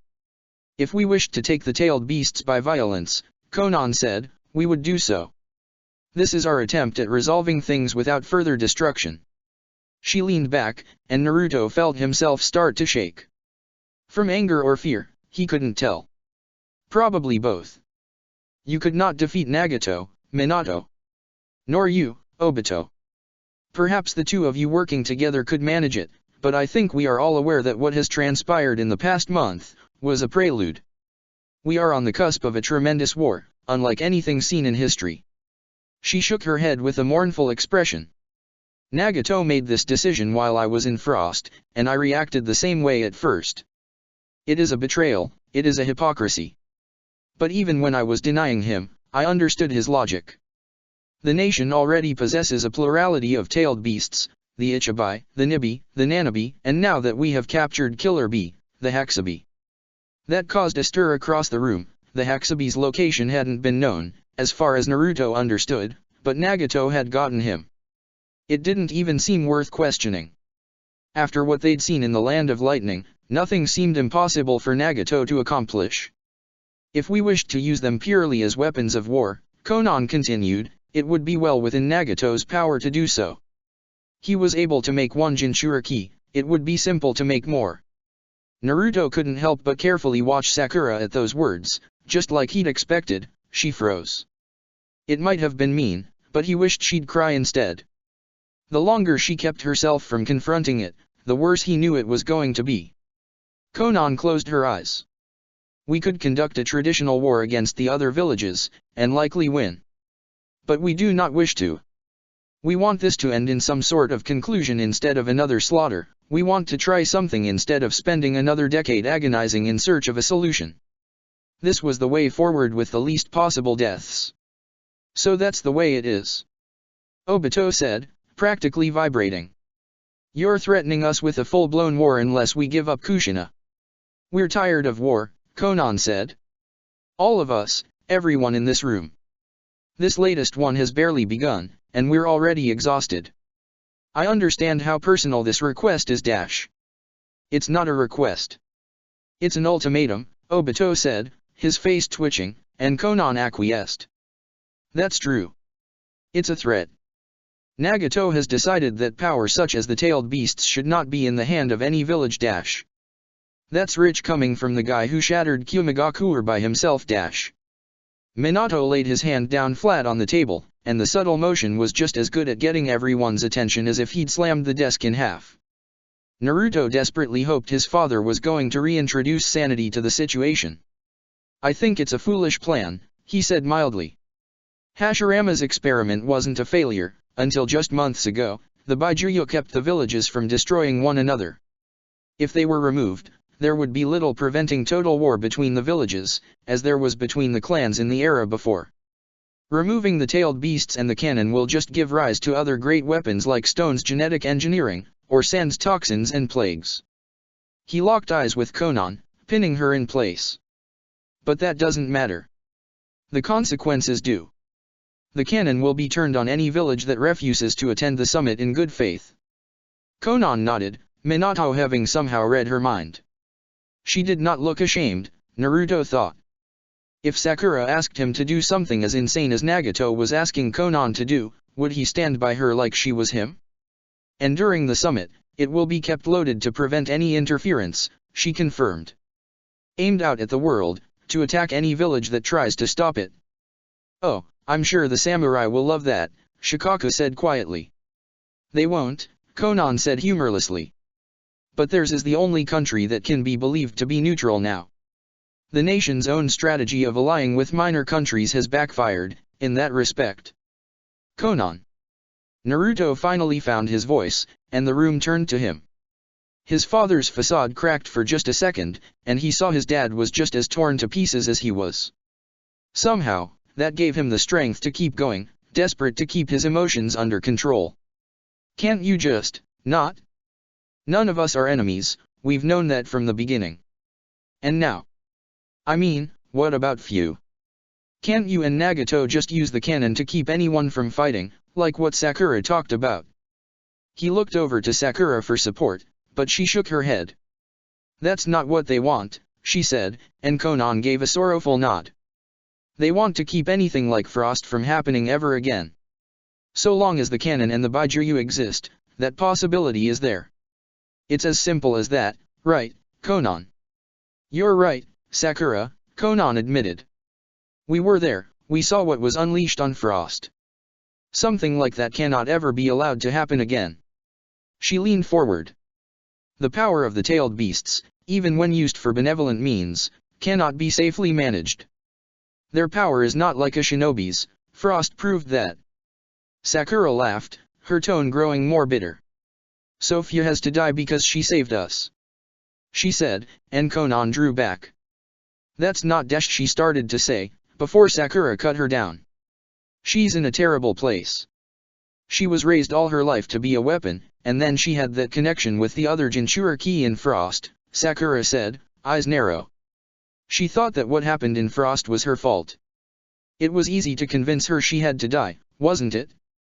Did you feel proud, doing that? Or was it just another sad necessity? Sakura stepped forward, looking ready to leap into an attack, but somehow Konan stayed collected. Naruto couldn't believe it, she didn't even deny it. None of this makes me feel proud, Konan eventually said. We are weighing a handful of lives against the safety of the world, it's an equation anyone could solve. That does not make doing so just or kind. If there's no justice or kindness in it, what's the point of doing it? Sakura asked. Following justice hasn't led us anywhere but a mass grave, Konan snapped, finally showing some emotion. We did everything slowly and politely, and were rewarded with the cannon. We fought in Frost like shinobi were supposed to, keeping the conflict in a border state, and gave it an apocalypse. Every attempt at moderation has failed, and that goes for you here in the Leaf as well. I counseled Yahiko to negotiate, and that nearly resulted in your village's destruction. The world of shinobi has proved beyond a shadow of a doubt there is no room for trust. Nice justification, Sakura sneered. But I just see a bunch of individual failures that you're too cowardly to own. Do you think Jiraiya would give you the benefit of the doubt? Konan stood up, everyone in the room stared at her or Sakura with obvious anger. Even Minato's calmness had faded, replaced with a deep lethality. I can see that I've worn out my welcome, she said, her tone icy, so I will take my leave. My apologies. You won't see us at the summit, Obito promised. Konan gave him a sad smile. Then I don't imagine I'll see you again, she said, chilling Naruto to the bone. Farewell. Then she left, closing the door behind her as an Umbu escort followed after her, and the room was silent. It sank over everything like a burial shroud, until finally there was no choice but to push back against it. Sensei, Obito said. Dad, Naruto said at the exact same time. You can't let this happen. Minato was quiet, his hands folded before his face, his eyes closed. His breathing was under control, but his chakra was racing, fractures raced across his desk, before he stilled, fully under control. They are pressing on every possible weakness, Homura said quietly. You knew this day would come, Minato. Don't you dare dash, Obito started to say, before Shikaku grabbed his arm. He glanced back at the Jonin commander with a snarl, but Shikaku just shook his head with a serious look. There's no point in dancing around it, especially if it's true, he said, his eyes flitting to Naruto. Naruto, you can leave if you want. I'm not leaving, Naruto said numbly, and Sakura and Sasuke echoed him. Not until I know what's happening. Okay, Shikaku said, accepting his right to be there just like that. Naruto could be grateful for that at least. Minato, your wife being the Jinchuriki was always a complication. It's cruel to put it that way, but it's the truth. You and Kushina did an incredible job of balancing it, even raising a family, but there was always a possibility something like this could happen. From day one, it was her job to sacrifice herself for the village. He took a sharp breath. That day could be here. Shikaku, I swear that I'll make you regret saying another word, Obito swore, anger boiling off him. His Sharingan was active, but Shikaku swiveled to look at him, obviously unimpressed. What'll you do, Obito? He said with a bit of heat, gesturing to himself. Put me in a wheelchair? I'm just explaining the facts of the situation. It's ridiculous, Obito said. We don't have to accept this. She was right, Sensei and I can win. We'll go to Rain, we'll beat Nagato, and we'll put an end to all this. And who will defend the village while you are gone? Koharu asked, and Obito paused. Unless you believe that you can face Nagato, four-tailed beasts, and prevent the cannon from destroying the village all at once. She paused, obviously waiting for Obito's response, and continued when he didn't give one. The situation is unprecedented, the strength of Konoha's enemies beggars belief. Not even Madara Uchiha was such a threat.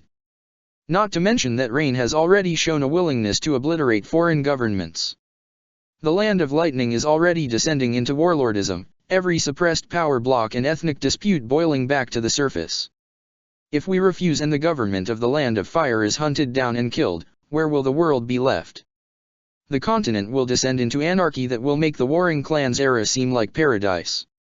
Koharu finished with a grunt, obviously furious. It may be that all we can do in this situation is buy time. Time enough for a permanent solution to Nagato to be found.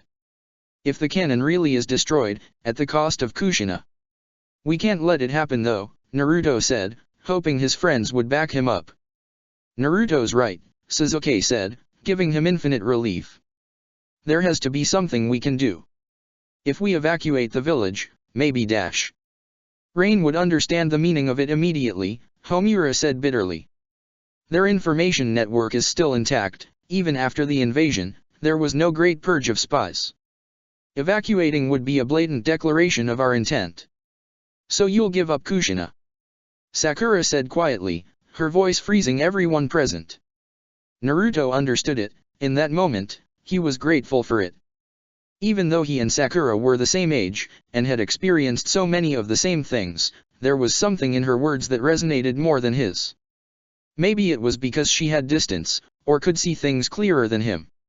Whatever the reason, everyone stopped and considered when she spoke. When no one immediately answered her, Sakura repeated the question, showing a bit of teeth. So you will give up Kushina? She said, turning to Homura, Koharu, Shikaku, and finally Minato. Is that where you're going? Because it certainly seems like it. Sakura smiled joylessly. Is that where we've ended up? Sacrificing people to draw things out a little while longer, keep things normal? Turning back the clock to try and pretend what happened didn't? Or are you just scared? Watch it, Shikaku said quietly. We're all aware of your sympathies, Sakura. I have no sympathy left for anyone, Sakura said with the same quiet fierceness. The Akatsuki obviously failed. Just like Jiraiya said, it drowned in its own self-importance. She pushed herself off the wall with a sneer. I'm going to take a walk. Naruto, come find me when they're done. Wait, he wanted to say. Don't leave me. I need your help.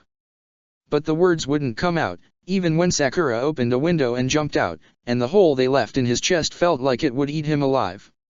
Sensei, you've gotta say something, Obito said, barely distracting Naruto from the pain in his heart. We can argue all day. You have to make a decision. Gradually, Minato spoke. There's only one person who can make this choice, he said, his tone dead.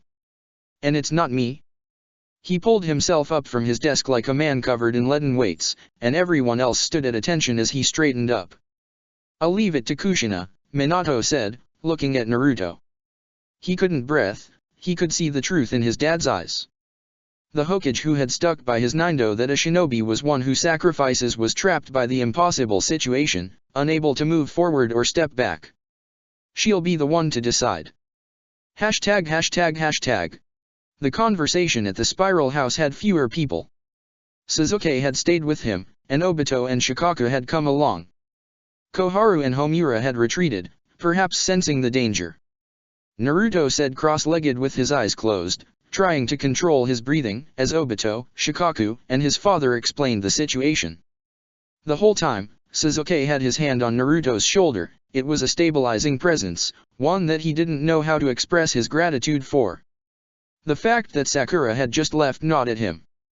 She wasn't obligated to be there, of course, but how could she just abandon him? When they were done, his mom was silent for a while. When she eventually spoke, Naruto's heart broke. I mean, she said with a little laugh, it doesn't sound like I have much of a choice. Kushina, Minato said, so sincere he could have bled. You do have a choice. Say the word, and Obito, and I will go to Rain right now. We'll take everyone we can spare, and we'll do everything we can to destroy the cannon and Nagato. It will be as simple as that. That's really sweet, Minato, Kushina said, and Naruto finally opened his eyes. His mother didn't look scared, instead, she was beaming at everyone in the room. But I don't think it's happening. Nagato's just too strong, not even human anymore, you know? I felt a little like that when I got Kurama's chakra working. If you did that again, you could defend the village while we were gone, Obito said, quiet, desperate, sounding like he was Naruto's age and not a grown man. You've had plenty of time. The fox isn't Dash. He's not cooperating, Kushina said bitterly. He won't take that next step. She tapped her head. He's screaming at me right now, loud enough I can barely hear you. About how I'm a hypocrite, first extending him a hand and now being happy to hand him over to someone like Nagato.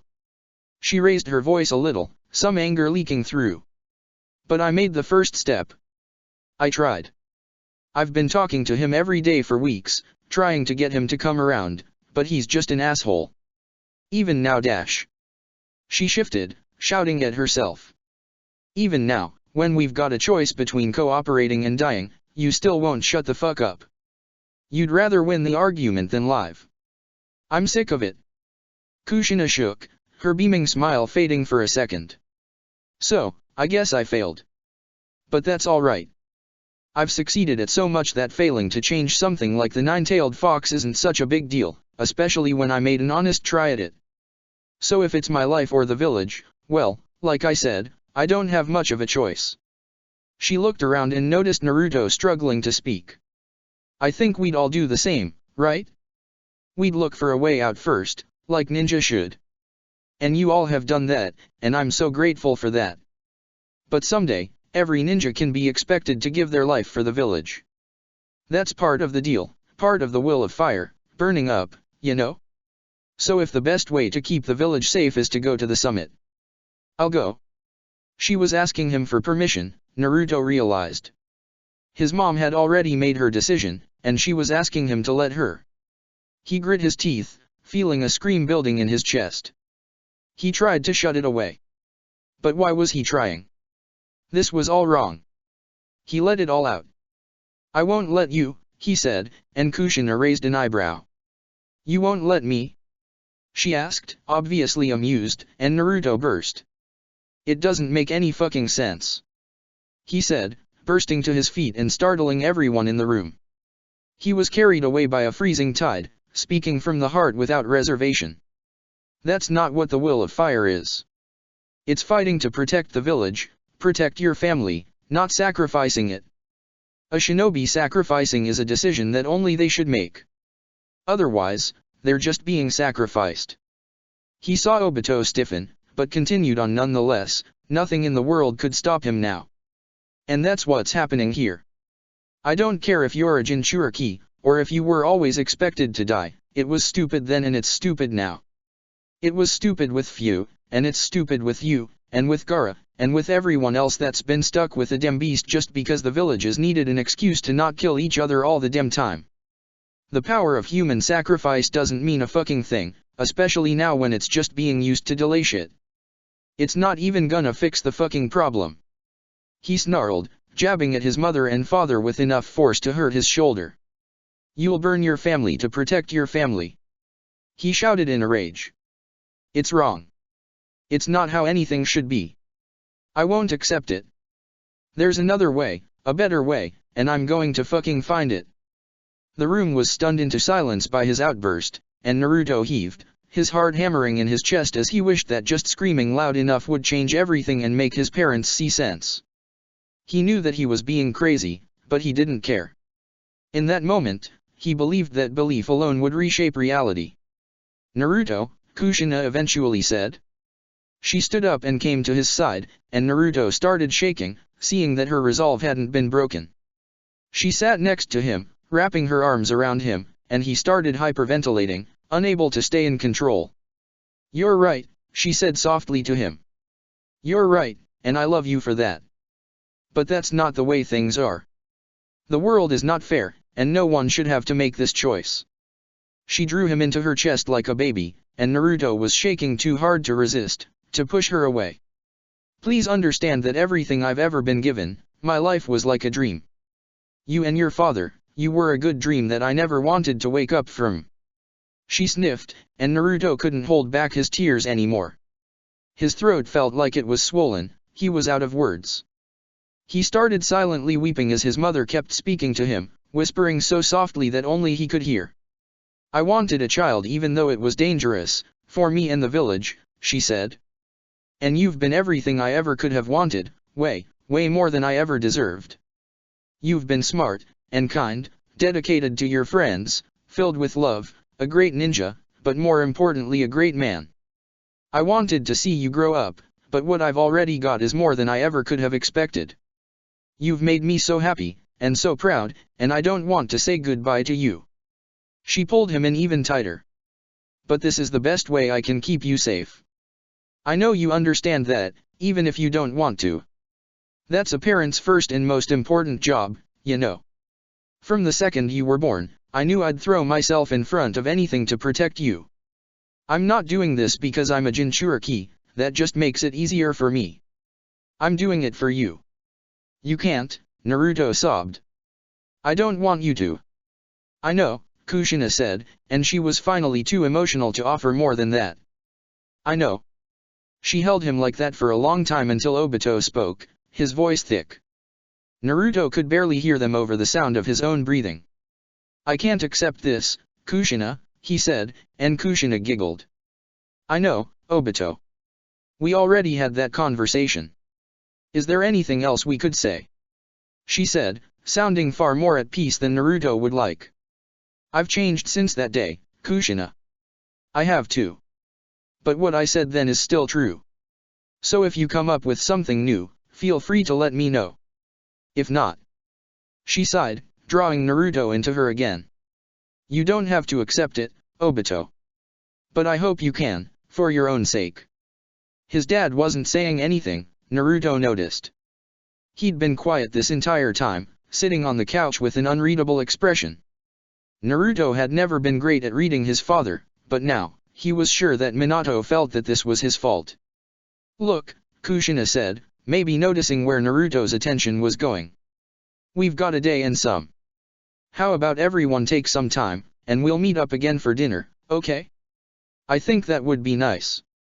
I don't want to go, Naruto whispered, and his mother hugged him again. I'm asking you to. Just for a bit, okay? She said, and he nodded, not wanting to but unable to refuse her. He dragged himself to his feet, Sasuke following him, and turned to Obito. His sensei gave him a furious look, not angry at Naruto, but at the entire world. With a shake of his head, Obito vanished into the Kamui. All right, he muttered. I'll go. It's okay, Naruto, Kushina said. He turned to go, barely able to control himself. It'll be okay, I promise. Naruto was too choked up to respond, he stiffly walked out of the room, Sasuke following after him. Past the threshold of the door, he stopped and pressed himself against the wall, shaking too much to walk. Sasuke stopped to help him, and they both heard Minato's voice. Kushina. I'm sorry. This is all dash. SHH, Kushina said, and Naruto pushed himself away from the wall.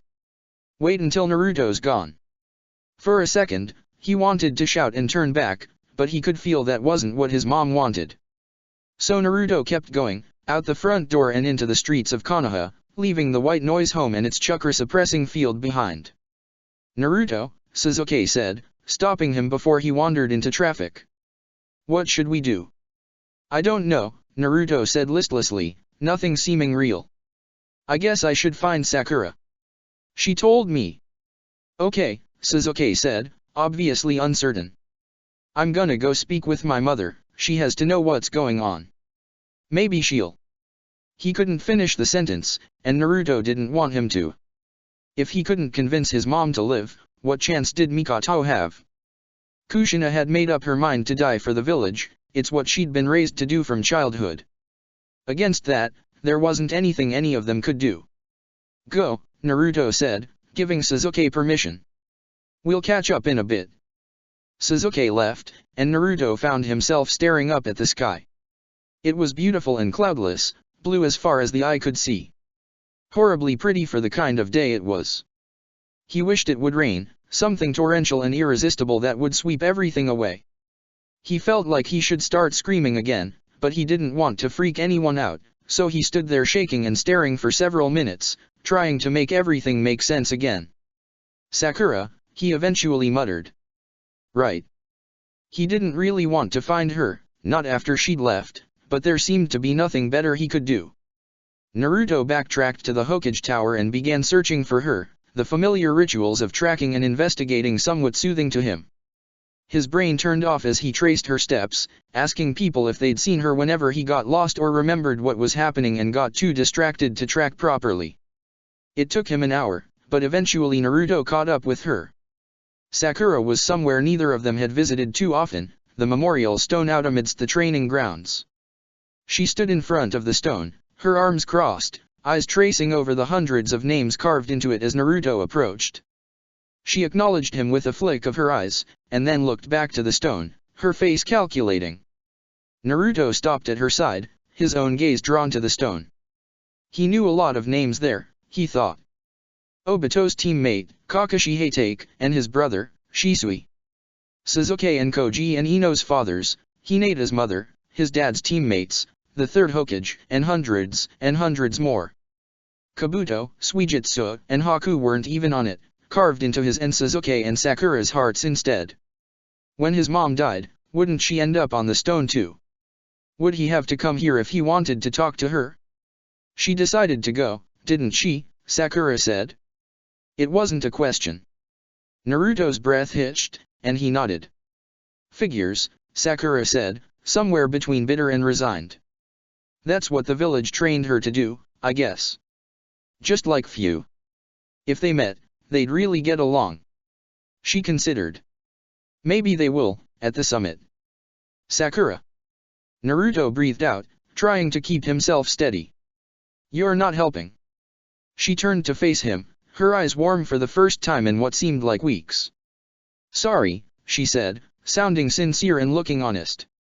Naruto remembered the kiss they'd shared in Frost, and the memory helped drive away the freezing darkness that seemed to surround him. I've been thinking.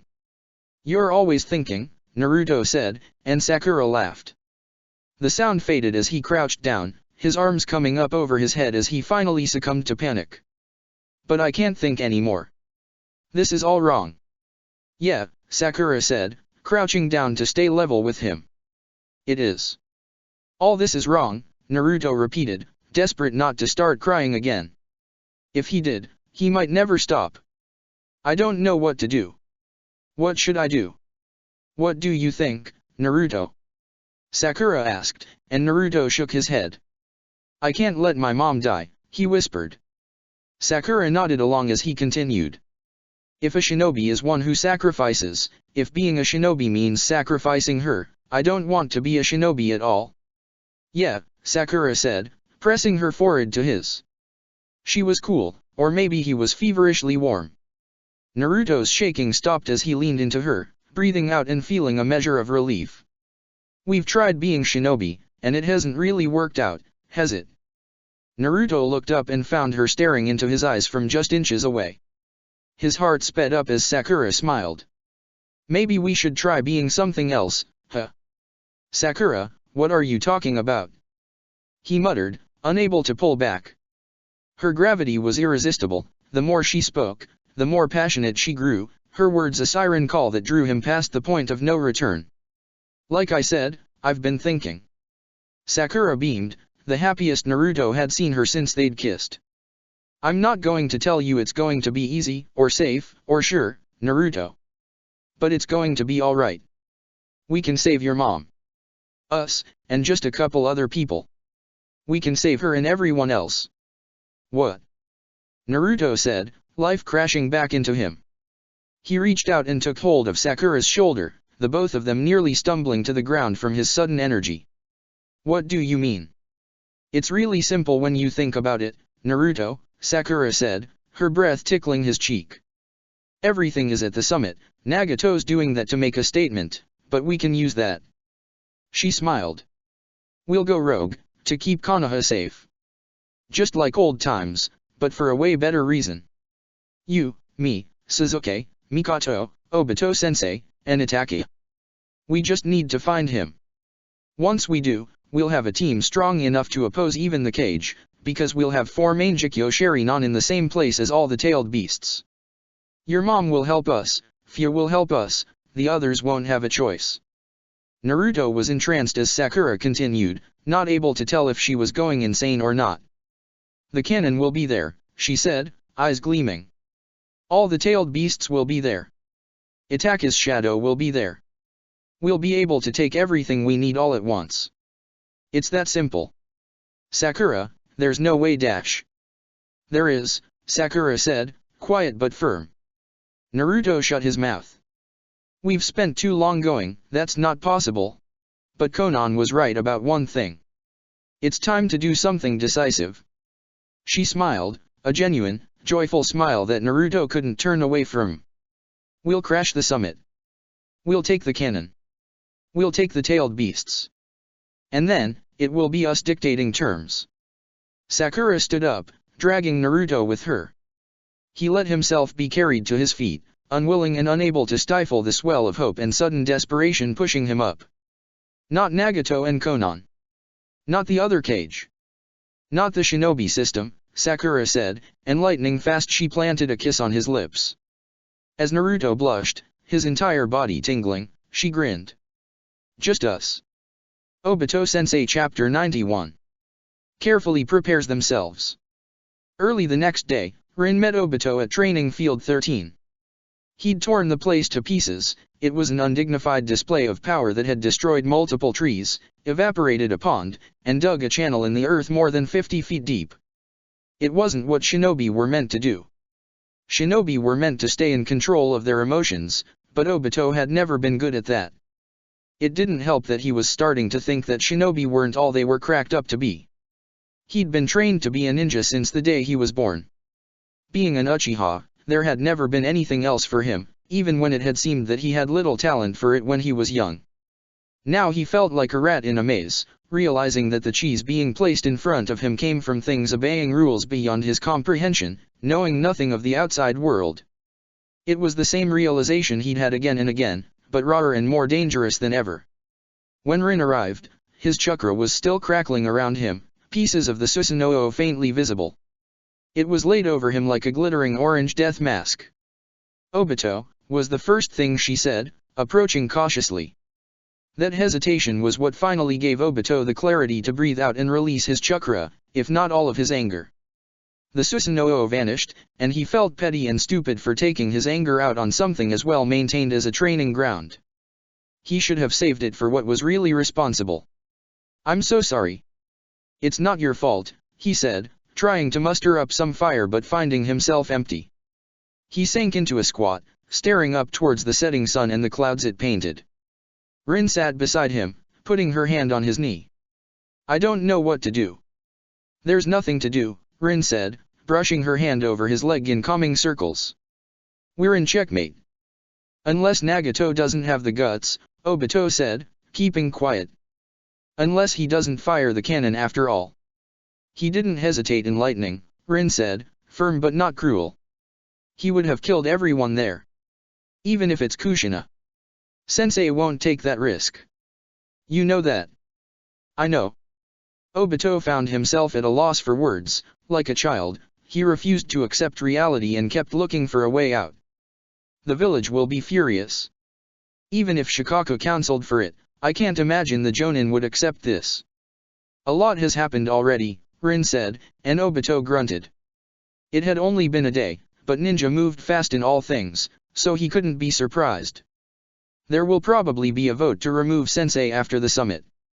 The Hyuga and Sarutobi in particular are furious. But everyone knows the stakes. I can't imagine that anyone will try to prevent Sensei from attending. She paused, her grip tightening a little. But I'll be there. Sensei has chosen me for the honor guard. Honor guard, as old a tradition as the major villages could share, established since the first cage summit back at the founding of the villages. Traditionally, Each cage would take 2 trusted shinobi as bodyguards, a sign of trust and honor for those picked as well as a practical consideration for any meeting with the most dangerous men and women in the world. Obito grunted again. He had a premonition that under normal circumstances, he and Shikaka would have been selected, but with Shikaka still in a wheelchair, he was obviously not viable. And as for himself, he's trying to spare my feelings, he said, and Rin gave him a sad smile. How do you know you're not the other one? She said, and Obito grimaced back. I just know. Who is it? Guy, she said, and for a second Obito had a flicker of curiosity. Might Guy made sense. He was a legendary ninja after all, probably one of the most dangerous in Konoha, and a superb bodyguard. But had Minato really picked 2 of the people closest to Obito, his girlfriend and his best friend, to take to the summit? Was that coincidence, just a sign of how deeply embedded he was in the village's power structure, or some sort of message? When it came to his sensei, nothing was out of the question. But after a second, the curiosity faded, leaving behind dread and spite. Obito turned away from Rin, feeling a distance grow between them. Fine, he said, the world drawing away and leaving him far behind himself. Stay safe there. Don't do that, Rin said quietly. Obito, I came here to be here for you. You said you wouldn't do this anymore. Do what? He asked, a bit of frustration leaking out, and Rin met it in kind. Put everything on yourself. You can't take that, no one can. This is horrible, but dash. I told you then, I was taking Shisui's eye to protect the people I love, Obito said, standing up and leaving Rin on the ground. And now look at me. I can't even save one person. Kushina doesn't want to be saved, Rin snapped back, standing up as well. She's accepted her role here. You need to as well, or you'll be torn apart. No one wants that, Obito. I can't accept anything, Obito said, a rock-solid conviction rooting him in place. This is wrong. It's wrong, but it's happening. Rin said, pacing in front of him. Something being right or wrong doesn't make it happen, Obito. Would you say the same thing if she were sick with some terminal disease, or in a terrible accident? You need to accept this, now, so you'll have time to say goodbye to her. I already have, but you stormed off before you could. When Kushina's gone and you haven't taken the time to make peace with that, you'll regret that for the rest of your life. Obito stared mutely at her, holding himself back from saying something cruel or reactive. The instinct was there, to lash out without thinking and hurt Rin just because he himself was hurt, but he swallowed it like burning poison and closed his eyes instead, trying to slow down his heartbeat. I'll keep that in mind, he said, and Rin snorted. I don't want to fight, not ever, but especially not right now. Is that okay? It's not, Rin said solidly, before she softened. But I get it. She sighed. If you can't talk right now, that's all right. But please listen, Obito. Once this is done, the Jinchuriki and cannon are gone, you can get revenge. I believe in you, I believe you could do that. But right now, it's all too dangerous. We've lost. Obito didn't have a response to that, but he nodded anyway. Rin bent in, kissing him on the cheek. If you need me, come find me, she said, and Obito mutely nodded once more. Without much more to say, Rin quietly left, leaving Obito alone and staring at the sky. He was stuck like that, paralyzed by fear and fury for several minutes, until someone else arrived. He looked down, subconsciously registering the new arrivals. 2 of his students had appeared as if from nowhere. Sakura and Naruto both looked up at him, both so much taller and more mature looking than they had been not so long ago. There was a hard look in both their eyes. Sensei, Sakura said, and Obito felt himself wake up a little at her tone. We need you to find a couple people. Who? He asked, not questioning why, and Naruto spoke up. Sasuke and his mom, he said, looking over at Sakura. He wasn't resigned, Obito realized. Naruto was focused and hopeful, his face flushed. It kick-started his heart once more. Sakura's got a plan. When Sakura finished explaining her plan, Obito sat back and wondered just what kind of students he'd created. The 5 of them, Sakura, Naruto, Sasuke, Mikoto, and himself, were seated around a table in Suzuki's family living room, speaking in hushed tones. The windows and doors were all closed, and Yari was standing guard at the front of the home to prevent anyone from entering. Obito hadn't cared much for the security at first, but now he was glad for it. After all, they were discussing treason. "Sakura," Mikoto said quietly. "The danger of what you're proposing cannot be calculated. If you do this, you will be a butterfly throwing yourself into a storm. You will be ripped apart." "By myself, yes," Sakura said with the same deadly conviction that had underlined her every word for a month now.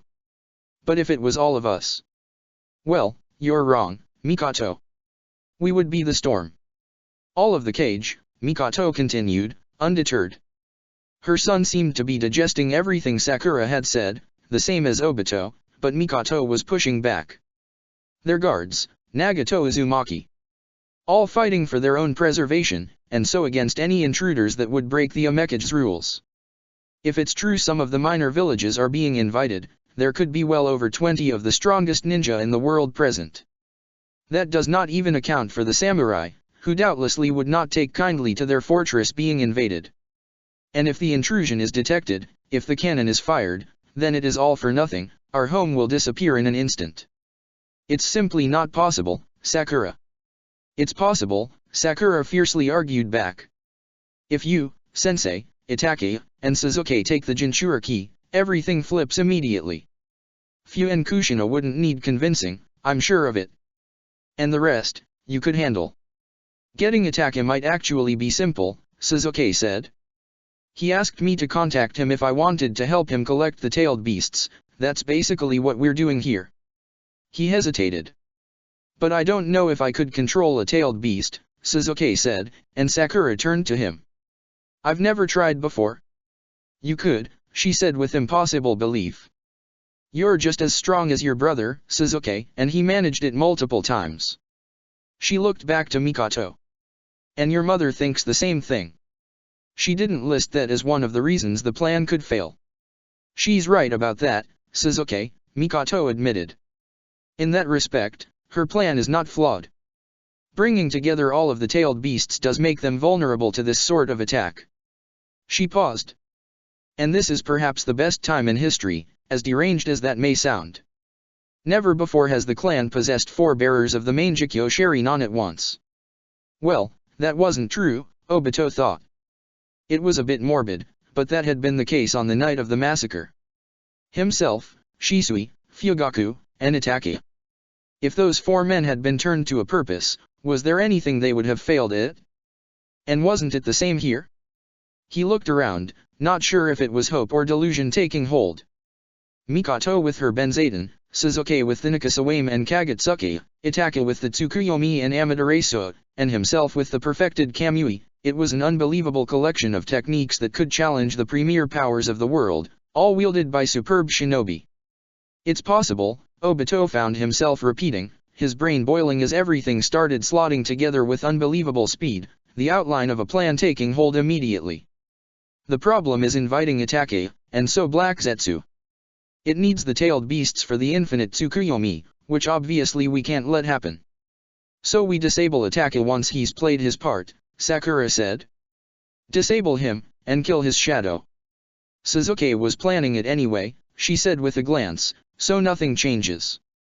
"Adding Itachi to our list of powerful enemies," Mikoto noted, but now it was Suzuki who spoke up. "He'll see reason once we rip Black Zetsu off him," he said. "I'm sure of it." "That could be more dangerous than we know," Obito said. "I did a lot of research into the shadow while you all were in Frost." The room turned to him, Suzuki in particular at rapt attention. "Madara said he created his shadow, but stories of such things are old, going as far back as legends of the sage himself." "And the infinite Tsukuyomi dash. What is that?" Sakura asked, and Suzuki leaned towards her. "An old Uchiha legend about a worldwide illusion," he said, and Sakura nodded, eyes narrowed. "Keeping everyone safe and separated by using the chakra of all the tailed beasts to put them in paradise." "Ridiculous," Sakura responded after a moment. "What a waste of time." Obito noted that Sakura wasn't interested whatsoever in paradise and moved forward. Well, it can't be allowed to happen, he said, and everyone present nodded. Simple as that. That means that after the Kanon and Kushina, Itachi and Black Zetsu would have to be our third priority. You sound convinced, Obito, Mikoto said, and Obito fully turned his attention to her as his students watched. I didn't think I would ever take action against Konoha, he eventually said. But you and Sakura are both right. This isn't a good plan, but it's better than accepting the world Rain is creating. And the people who can make it happen, almost all of them, are right here in this room. He pressed forward, feeling himself growing lighter. When you apologized to Kushina, you said something that's really stuck with me, that you couldn't see her, only what was inside her. That's how it's always been, and it's how the world village, the whole world sees her now, something that has to die because of what it contains. I know you can't be content with that, Mikoto. Mikoto paused, looking him over. Her face twisted. I'm not, she said quietly.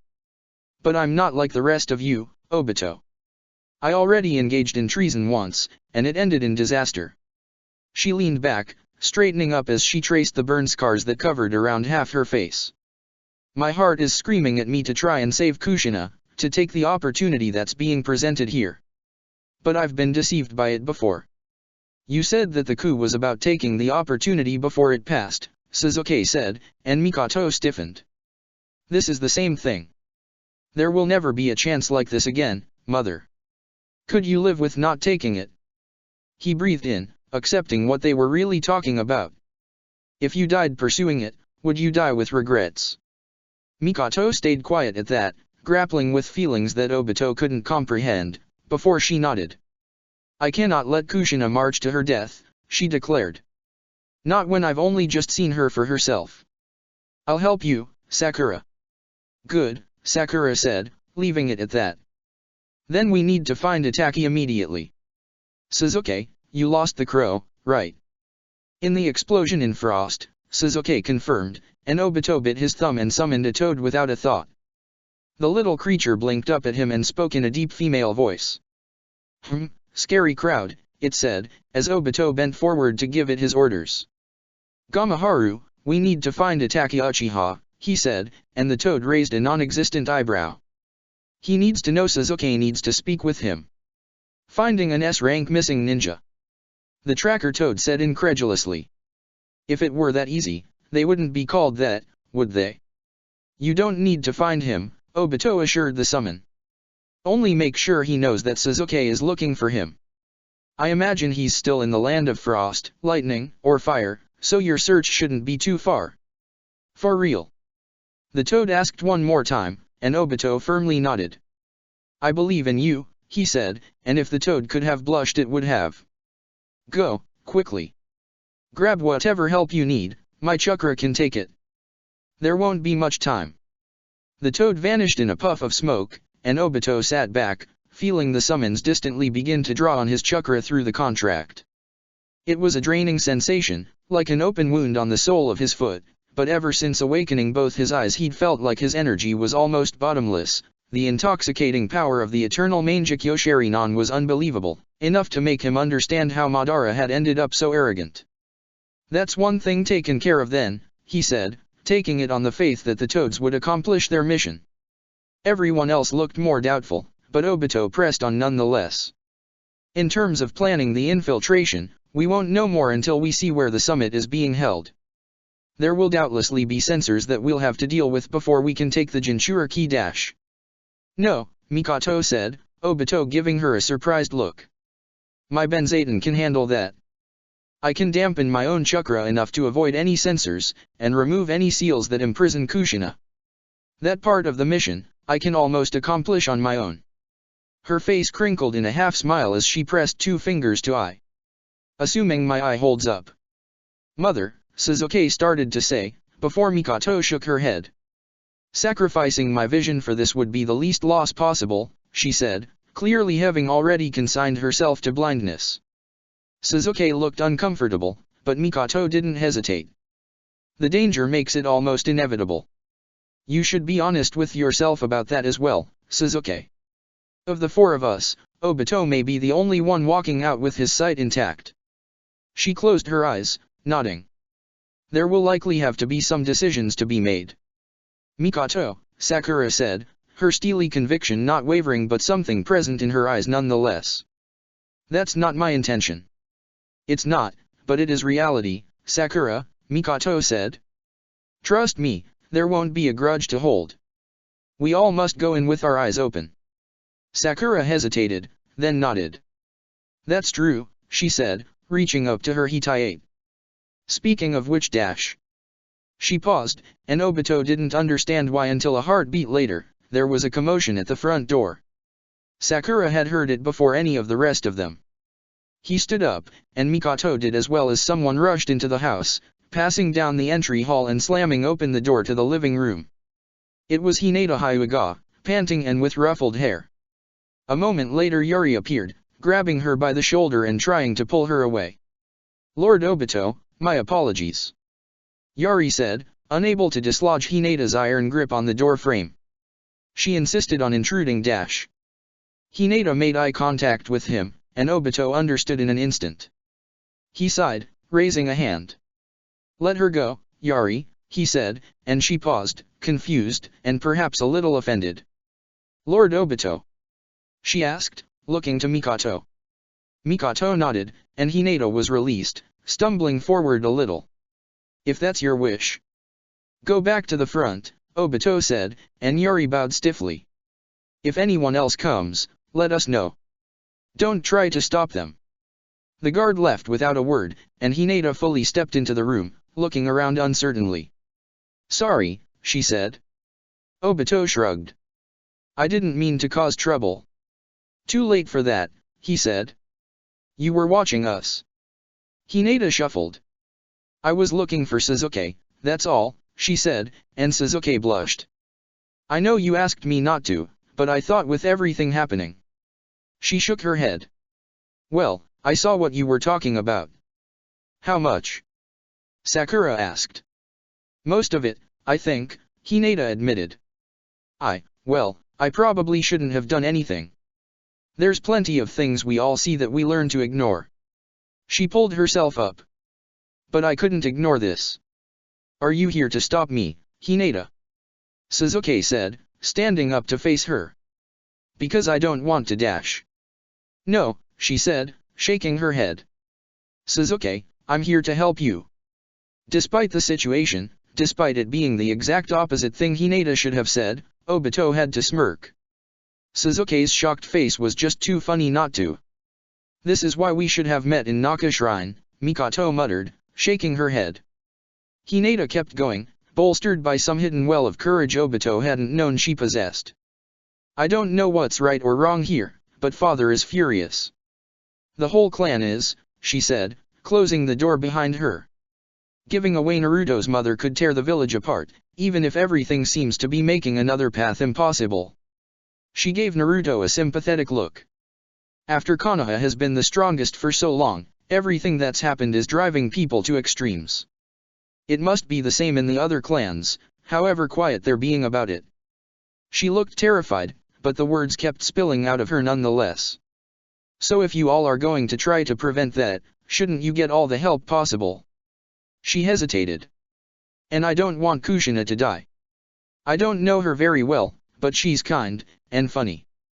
I don't think anyone should die just because they were picked to hold something like the Kyuubi. It's not fair. Hinata understood better than almost anyone the cruelty that the circumstances of birth could inflict, Obito thought. Her uncle and cousin were a living lesson of that, her clan was a monument to it. Even if she wasn't directly connected to the struggle in Kushina's family, her life had been defined by a similar battle. Sasuke finally managed to find his voice. Hinata, you get what this is, right? He asked, and continued even after she nodded. We'll be up against the strongest in the world, even if we survive. If this goes wrong we will be missing ninja wanted by all of the villages. We're going over a threshold here that can't be retreated past, it's victory or death. I know that, Hinata said, stepping face to face with him. I'm not stupid. Her face was as red as a tomato. Sasuke, you gave me the strength to fight someone like Sasori, I don't know what kind of person I'd be without you. Really, all of you, she said, looking around at Sakura and Naruto as well. But I don't think I'd like that person. I think they'd be a coward. So how could I let you do something like this without help? Sasuke was speechless. Hinata smiled and breathed out, smoothing herself down and looking relieved that she'd managed to get her words out. Besides, she said, straightening up, it sounded like you could really use a Byakugan. You'll be going into enemy territory without reconnaissance. Without me, you won't even know where the objective is. My eyes are some of the best in the clan, at least when it comes to distance. I'll get you there, no matter what. Obito snorted, drawing her eyes to him. You're not wrong, he said, her relief obvious. He looked around with serious air. But no one else. Frankly, I don't even want to risk you, Hinata, but you've made it your business. No one else knows. No, she said sincerely. I came straight here. And I doubt any of my clansmen were spying like I was. It's rude, after all. All right, Obito said, looking at Sakura. It was her plan, after all, but she didn't seem thrown off. She just watched Hinata like a hawk, an unreadable expression on her face. It vanished when she noticed Obito was observing her. She looked back at him, shrugged, and finished taking off her headband. Even one more will help, she said, smiling. I'm glad you're here, Hinata. Hinata nodded, looking surprised as Sakura continued. But it changes nothing in the long run. We're all still ninja of Konoha, us showing up will just look like a leaf power grab, no matter how much the Hokage denies it. She dropped her Hitayate on the table and drew a knife. Everyone shifted, not sure what the weapon was for. What we really need right now is loyalty, she said firmly. Not to the village, just to Kushina, and to each other. Without ceremony, she drew the kunao across her headband, slashing out the leaf emblem. Naruto started, watching with wide eyes. Sakura dash. He started to ask, but the question died unspoken when she turned to face him. We'll be shinobi of no nation, she said. It may not make a difference, but every little bit will help. If it keeps Nagato from firing the cannon for even a second, that's another second for us to take the Jinchuriki. Once we have them, we'll take the cannon, and once we have that, everyone will have to listen to us. And what exactly will you say? Obito said, and Sakura paused. Not because she didn't have the words, Obito was sure, but because she was tailoring them to her audience. The fourth war has to end, she decided. It's impossible to make a world without fighting, but we can at least threaten to destroy anyone that tries to start another war. That's simple, and easy to control. From there, we can figure everything else out. It wasn't a good answer, but it was more realistic than what Obito had expected. He nodded. Good enough, he said. Everyone is in agreement. All present nodded, and he stood up. Well, I won't be slashing my Hitayate right now, but I think you're right about that, Sakura. Presenting as rogue ninja is our best route. I'm not presenting, Sakura said. I know, Obito said. It just makes me sad to see, I guess. Why, sensei? Sakura asked, her eyes cold. What's left to bind you to Konoha? What has the village done for you that's worth keeping hold of it after this betrayal? I'm not sure, Obito said. It might be as simple as it being my home. I'm not like you, I've never lived anywhere else. But it's easier for me to blame this on circumstances than the village as a whole. The unexpected intensity of their exchange kept everyone else silent as Sakura shot back. It's rejected you twice now, she said. How many times will it take for you to learn your lesson? I've never been a quick learner, Obito frowned back. So if we're all alive after this, I guess we'll find out. There was a tension there, so thick that for a moment Obito thought Sakura would launch herself at him, but after a moment it faded and she laughed. Guess so, she said, turning to leave. I'm going to go train. I'll see you all in the morning. She looked at Naruto, who looked a little more helpless than Obito would have liked. Naruto, you should go be with your mom. Don't give anything away. Of course not, he said, trying to seem cheerful and failing. I'll have plenty of time with her afterwards, Anyway, it sounded more hollow than it should have, but it was better than nothing. Everyone began to rise and leave the table, preparing for the next day however they could. Obito started to follow after Sakura. "Want help?" he asked. "No," she said, stopping him cold. "I'd rather be alone." She left in a hurry before anyone could get another word in, and they all watched each other carefully, not speaking until they were sure she was fully gone. "She's dangerous." Mikoto was the first one to say it, but everyone except Naruto nodded in agreement. "She believes in nothing but her own ideals now, and those ideals are all-encompassing. She's been turned to a benevolent purpose today, but once this is over, I'll make sure she's okay," Naruto insisted. "Everything has just happened too fast. Once Mom is safe, and we've got the cannon. What will happen then, Naruto?" Obito said. "Sakura, with a gun pointed at the head of the world. Do you think that will give her any time to heal? Or will she just be stuck like this forever?" "I don't know," Naruto said, frustration boiling to the surface. "But she's the only one who was brave enough to save my mom when everyone else gave up on her. Even me. Even all of you." He pointed at each of them in turn, his expression fiercely manic. "So I can't call her dangerous, I think she's just seeing things clearly. If that makes her dangerous, we all are now, because we're following her someplace no one sane would go." He softened, mustering up a full smile. "I'll keep us all alive, Hinata will guide us, you guys and Itaka will make everything possible, but Sakura's the one leading us. She's right. Right now, the only people we should be loyal to are one another. We're giving up everything else to do this." Obito couldn't find a counter-argument. "You're right, Naruto," he said, and Naruto grinned. "As usual," he said, and Obito and Sasuke scoffed simultaneously. "Everything will come to a head at the summit," Obito said, trying to organize his thoughts. "Sakura's got the right idea, we all need to train, to be at our absolute best. The Byakuya, Black Zetsu, Nagato, all of the other villages, we all need to be ready to accomplish the impossible." He breathed out. "We'll meet again in the morning. I'm sure we all have unfinished business to attend to. For now, let's go our separate ways." And so they did. Every member of Team 7 prepared themselves for what could be their final mission in their own way. ####. Obito went to a quiet place for self-reflection. Naruto went home. Sasuke took comfort from those he loved. And Sakura was alone. ###. Standing before the memorial stone, Obito started talking without any idea of what he wanted to say. He spoke under his breath, well aware of the dangerous nature of his words. "You'd probably hate this, right?" he said. "The both of you, really?" From then on, the words spilled out of him like he was a broken sink. "Turning against the village is against everything you both wanted.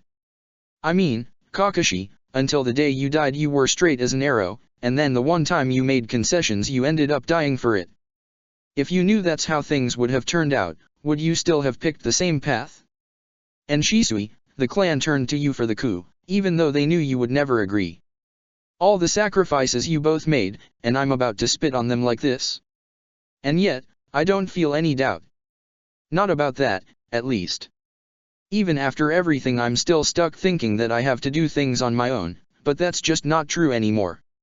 My team, my family, they've come together to push me forward even when I was stuck. So many people have placed everything in me, and now that I have these eyes, maybe I can actually keep those promises. Does that sound right? Sometimes I feel like you're here with me too, Shisui, also pushing me forward. But I've got no way of knowing if you'd approve. I never did really understand you, deep down. I didn't understand how you get through life with such a light heart when there was so much darkness and evil in the world. I wasn't like you. Kakashi, I at least understood, even if I didn't agree. But this is the same as your father died for. At least if I fail, I won't have a chance to open my gut with the white fang, right?" He laughed at his own deeply unfunny joke. "Giving up the village for a comrade, but Kushin is more than that to me. I told her that I wouldn't know what to do if she died, and I never did figure it out. It's more than just her though, it goes for everyone. I've never been able to handle death well. I'm just too possessive, I can't let anyone go. I think that's what is going to get me killed. I don't think that's a bad thing though. I'm finally living true to myself.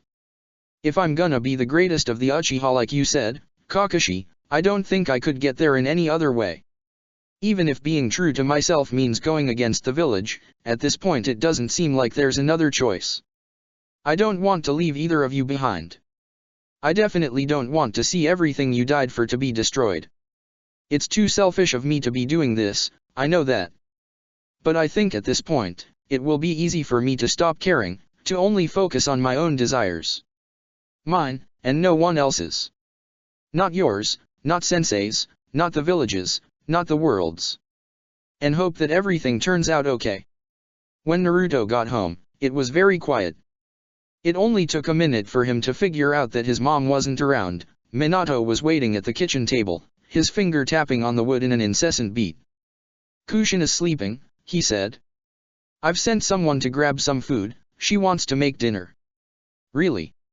Naruto said, and his dad nodded. He looked composed now, his status as Hokage unimpeachable once more despite how uncertain he'd been yesterday. It might not have been a recent transformation, Naruto had refused to see him the day before. Yeah. She said it'd be a fun thing to try, since I'm always the one cooking, Minato said with a hollow laugh. We should probably temper our expectations. Yeah, Naruto said, not able to laugh back and filled with too much nervous energy to keep composed. I think I'm gonna lie down, then. Will you guys grab me when she's awake? He turned to leave, but his dad's voice stopped him. Do you hate me, Naruto? Naruto turned around to find his dad still staring at the table, still tapping his finger. Huh? He asked. It's a pretty simple question. His dad refused to look at him, and Naruto fidgeted. I guess I don't get where it's coming from, he said, and Minato finally looked up. Naruto couldn't read his expression. I sent Sakura away, his dad said, pinning Naruto with his piercing blue eyes. That started all this, I think, in 1,000 uncountable ways and several obvious ones. You followed after. Then, I called you all back, which proved to be a mistake. There's no way to know how much of one. I wasn't able to defend the village, and now, I'm not able to protect your mother. He stopped tapping. So I think it would be fair if you hated me. I think that's what most people would do. You don't have to protect Mom, Naruto thought. I'm going to. But that wasn't what he said. I don't hate you, he said, and Minato breathed out. Naruto realized his father actually hadn't known what the answer would be. I was forced to think a lot about you and Mom, while I was gone and when I got back. I think you've done a lot of terrible things, the way you fought against Stone and the other villages, this thing with the summit, I can't agree with them. You started out meaning to protect people, at least that's what you told me, but from everything you've talked about it ended up being that the Hokage can't just try to protect everyone. Whether because sometimes people have to risk themselves or because the world's just too complicated for that, I don't know. But I know that no matter what, you did your best. Even sending Sakura away by herself, I can forgive. It was stupid, but it was the kind of stupid that ninjas have been trained to do since the beginning. You think so? Minato said mildly, and Naruto nodded. Is that the better way you were talking about, then? I don't know what that is yet, Naruto said frankly. But I think it's okay to move forward based on what you know is wrong, even if you don't know what's right. They'd never had a conversation like this before, filled with the strange tension of a parent and a child meeting one another as equals for the first time. Naruto couldn't identify it, but would figure out what the feeling was in hindsight. Minato crossed his arms and leaned back. That sounds like something Jiraiya would say, he said, and Naruto nodded. I learned a lot from him, he said, even though we've only met a couple times. Sakura and Obito Sensei too, and I've taken a lot from them. But not as much from me, Minato noted. I did, Naruto said. Just not what you say now. I liked your Nindo more when I was a kid, so that part I stuck with. You don't think experience is worth listening to? Minato said without any barbs. I think experience teaches imperfect lessons, Naruto said, reaching for bigger words both because he needed them and in a hope that it would get through to his dad. No one can decide what the world puts into them, only what they get out of it. That's how it's been for me, anyway. He swallowed. And I've been through a lot. More than most people. Than most ninjas, even. You're right about that, Minato said, uncrossing his arms. You grew so much in rain, Naruto. I'm sorry I wasn't there to see it. It happens, Naruto said, because it had and he didn't have anything better to say. I'd like us to all be together tonight, as a family, Minato said. Is that okay with you? It's what I wanted too, Naruto said, secretly relieved as his dad nodded. Okay. He smiled sadly. I'm glad to hear that. When his mother woke up, she was so cheerful that even Naruto could forget she was going to her execution in 2 days. They spent the evening all together, an ordinary family that may very well have not been ninja, and she cooked a dreadful meal that Naruto ate every bite of. They laughed and played games together, whittling away the time with normal, priceless things that Naruto had never appreciated before, and his day vanished in the blink of an eye. At the end of it, his mom said goodbye to him. Naruto should have remembered every word, but he couldn't bring himself to focus. All he could think about was that his mom was wasting her time. He'd save her.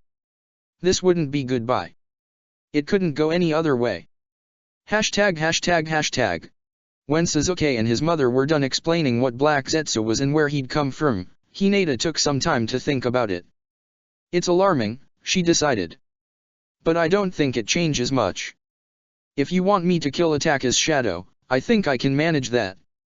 Sasuke gave her a relieved smile. He hadn't wanted to put more on her, but her coming here and offering her support had set his soul free.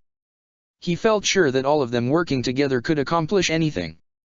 In truth, he'd been dreading leaving Hinata behind once again, even if he never would have admitted it. But I'm concerned about what you said, Madara said, she said, and Sasuke's joy faded slightly. About his shadow not being able to force people. What happens if we free Atake, and he stays, well, a murderer? He won't, Sasuke insisted, and Hinata gave him a quizzical look. It explains everything. But if Black Zetsu could do that, why stay with Atake all this time? Hinata asked. Why not simply slip into other people's shadows and make them do whatever it wanted? His mother didn't say anything. Sasuke leaned forward, trying to make Hinata understand. Maybe because Atake caught onto it, he argued. He knew there was another him, so it can't be totally subservient. If Black Zetsu left, he'd notice right away at this point. Maybe, Hinata said doubtfully. It's just, involving Atake at all seems insane, when he did such damage to the clan. They hadn't told her about the coup, maybe that had been a mistake, but Mikoto hadn't brought it up and so Sasuke hadn't either. Not yet. If you two believe it's possible, I trust you. I'm only concerned that removing Black Zetsu won't actually cure his madness. She shifted. And what Obito Sensei said, about the shadow being older than just Madara, that's concerning as well.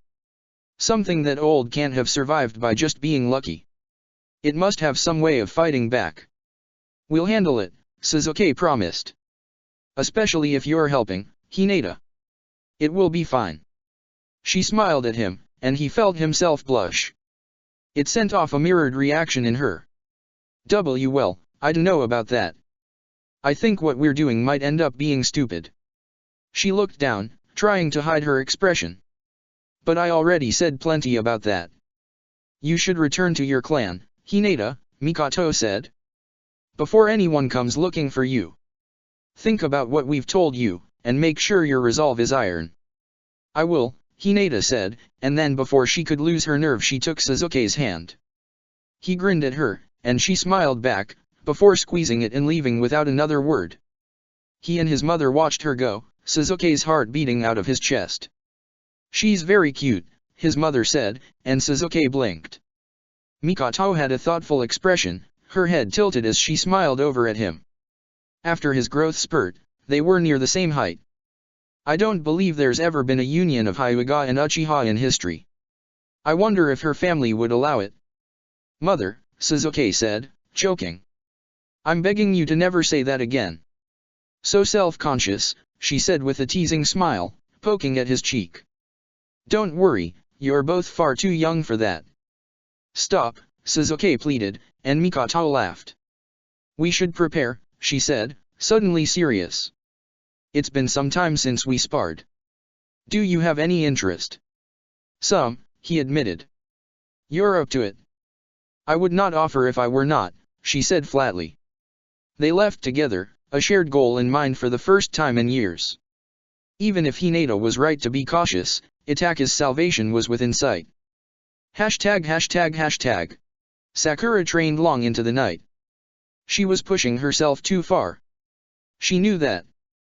Training by herself, this long, and with such a dangerous jutsu, wasn't safe.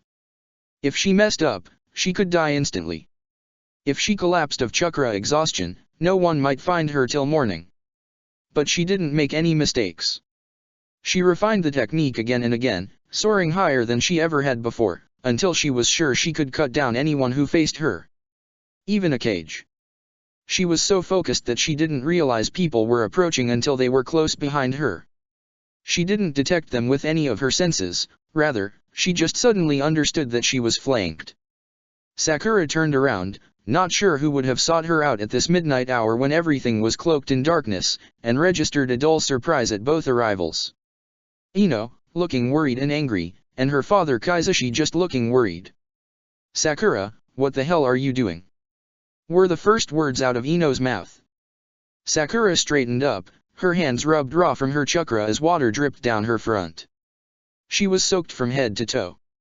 Ino and her father looked her over with obvious concern, and then out over the forest she'd been facing. Training, Sakura answered honestly. Training? Her father asked. He had his sword strapped across his back, and he looked exhausted, huge circles under his eyes. With what? He gestured out towards the forest. Dozens of trees had been cut down, a stretch of devastation that extended more than 100 feet into the forest. Sakura knew, though Ino and Kaizushi couldn't see it, that many of the trees that remained standing did so only by support of the general canopy, their trunks severed. It's a surprise, she said with an innocent smile, but it didn't have the effect she expected. Ino and her father just grew angrier. Why aren't you at home? Kaizushi asked, and Sakura shrugged. I have more important things to be doing, she said honestly. His face went pale, and her father backed up, eyes wide. More important than. He sucked in a breath, looking defeated, and Sakura watched him without comprehension until Ino spoke. You're being a real bitch, Sakura, you know that? She asked, and Sakura blinked. Sorry? She asked, shock rippling through her. Ino had never called her that before, not even when they'd fought in waves. What did I do? Ino crossed her arms, looking like she was holding back tears. Your mother's still recovering at home, and you're out here working on God's know what? It definitely doesn't look safe. Ino declared, and Sakura blinked again. Her mother? Wasn't her mother in the hospital? She's safe at home. You forgot that she woke up. Right. Sakura said with a smile, slapping herself on the forehead. Sorry, I totally forgot. Well, she's got you, right Dad? I'll see her later. She started to turn around to refocus on her training. She wants to see you, Sakura, her father said, his voice a whisper. It's been weeks, and you refuse to see her. She doesn't understand what she did wrong. She didn't do anything wrong, Sakura said. I just have something more important to do right now. I'll go home and see her as soon as I'm done. You should go now, Ino said. Sakura still didn't understand why her friend sounded so angry. She looked back to find Ino glaring at her. I can't stand seeing you act like this. You've got both your parents still, and you're just ignoring them. Both my. Sakura said, and Ino froze. Oh, right. Your dad died. Sorry. Ino flung up both her hands, and Sakura was so surprised at being attacked by an ally that she didn't immediately react as her friend fired the Shinton-shin off. It struck her square in the chest, knocking her out of her body. You're going home now, she heard Ino declare, feeling hands wrap around her soul and carry her away. The mind-body switch was complete, she was locked away in her own head, unable to do anything but watch as Ino walked her a couple steps forward. Really? Sakura thought. Betrayed by one of my best friends. Isn't that what friends are for? She had to laugh at the thought, because she couldn't disagree with it. She didn't want to go home, she wasn't done here. So she grabbed back, seizing the presence she felt in her mind. Ino let out a scream of fear. You can do that. Sakura could do that. She closed her hands around Ino, feeling her squirm and buck between her fingers, and she crushed her friend's alien mind into a ball and ripped her out of her own head. There wasn't any time for Ino to react. As she stumbled back, blood leaking from her nose, Sakura leapt forward and slammed a kick square into Ino's face. The lightning-fast blow was without transition. 1 second Ino was standing there with terror in her eyes, and the next she was flat on her back and out cold, a nasty black eye already forming. Sakura's father stumbled backwards, his hands going to his sword. Oh! Sakura said, turning towards him. Are you going to betray me too, father? Sakura, he begged, and he actually drew the blade. Sweat was running down his face in waves, he looked like he was in fear for his life. We just want you to come home. Your mother wants to see you again. She misses you. Sakura smiled. Everything I'm doing for her, she said, and her father blinked, not understanding. When I saw her in that hospital bed, I knew I could never let something like that happen again. Don't you feel the same way? She approached him and he stayed stock still, like a rabbit trying to avoid detection. I do, he said. But we're all worried about you. I'm sorry I didn't help you after the invasion dash. I didn't need help. Sakura said with a sudden sneer. I'm handling everything fine myself. I'm going to handle everything myself.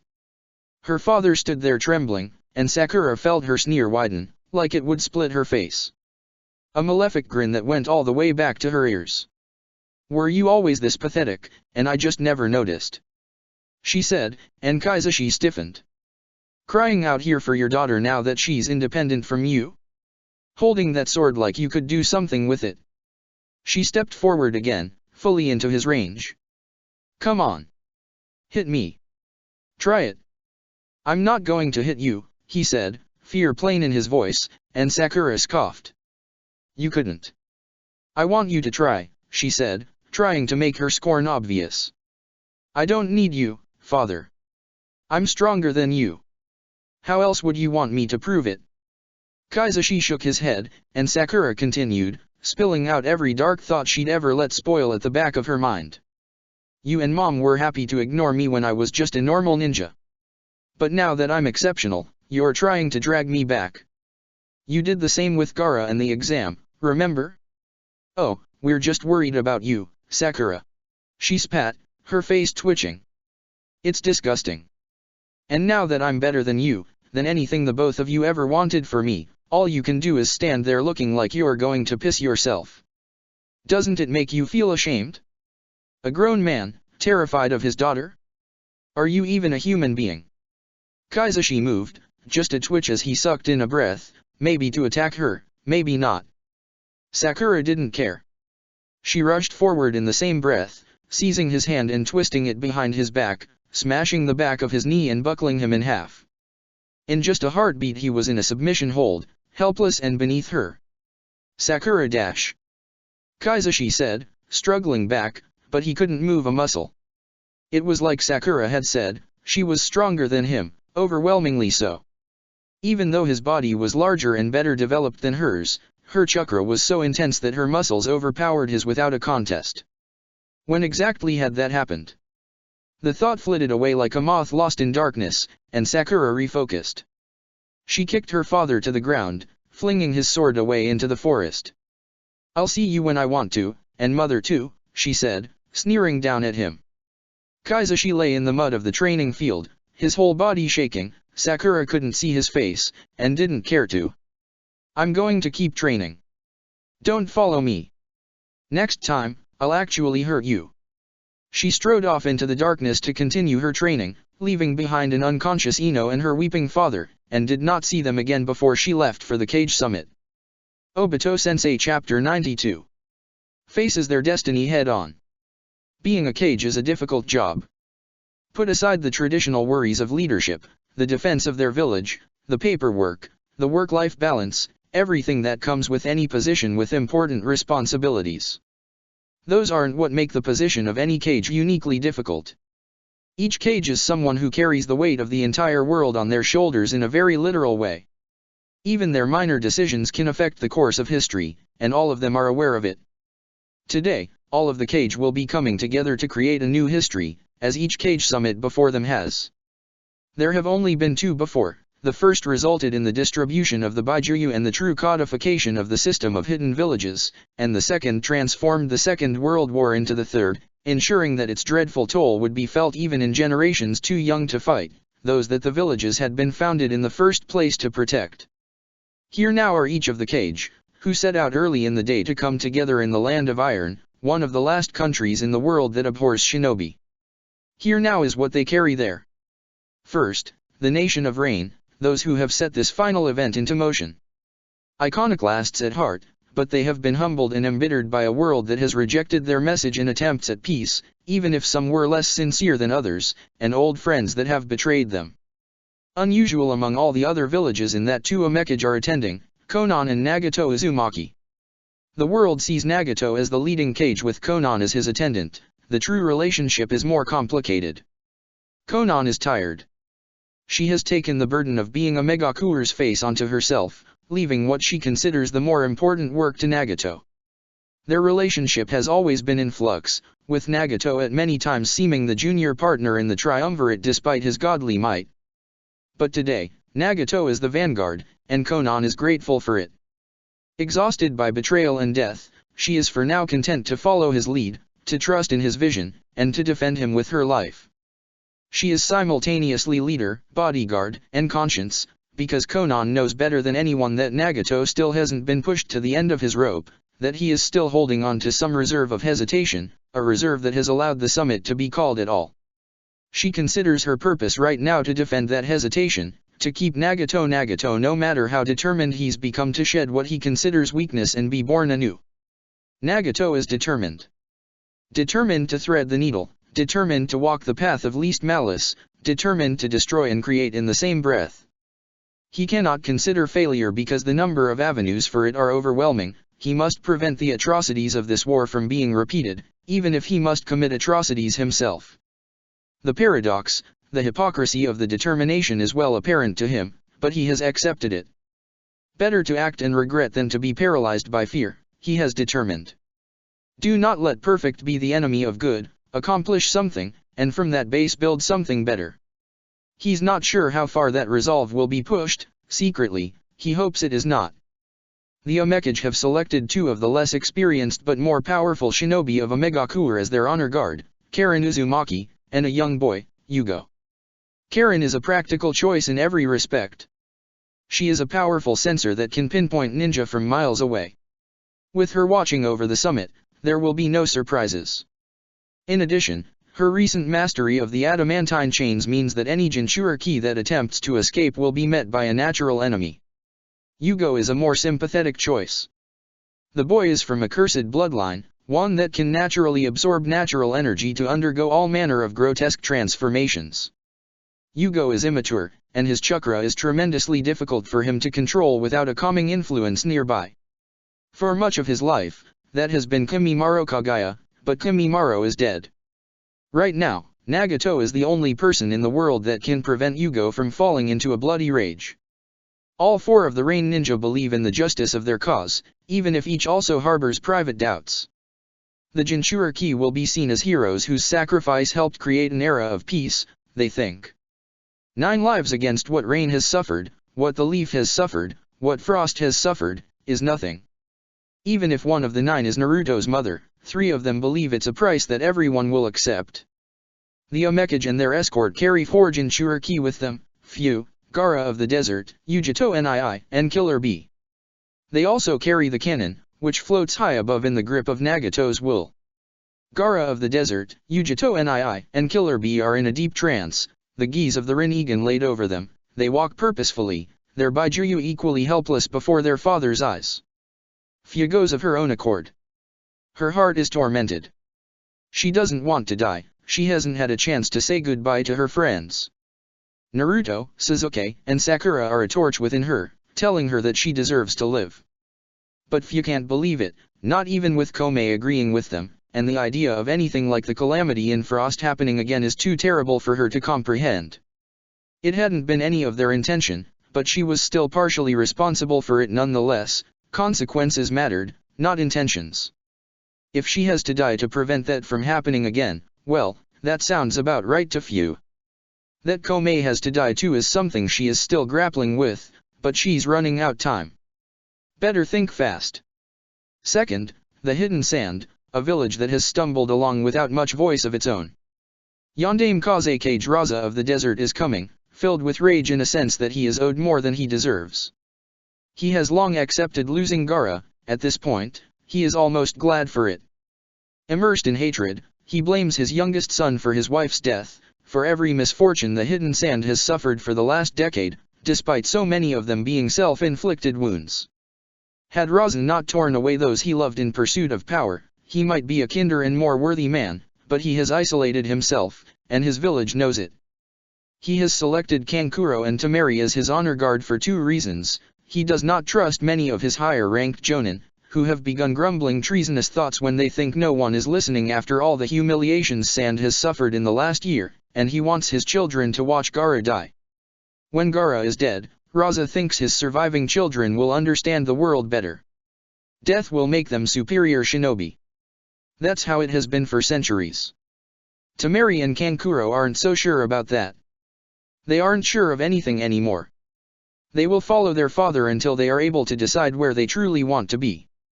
There is a tag-along to the Sand contingent, not invited but too troublesome to chase off.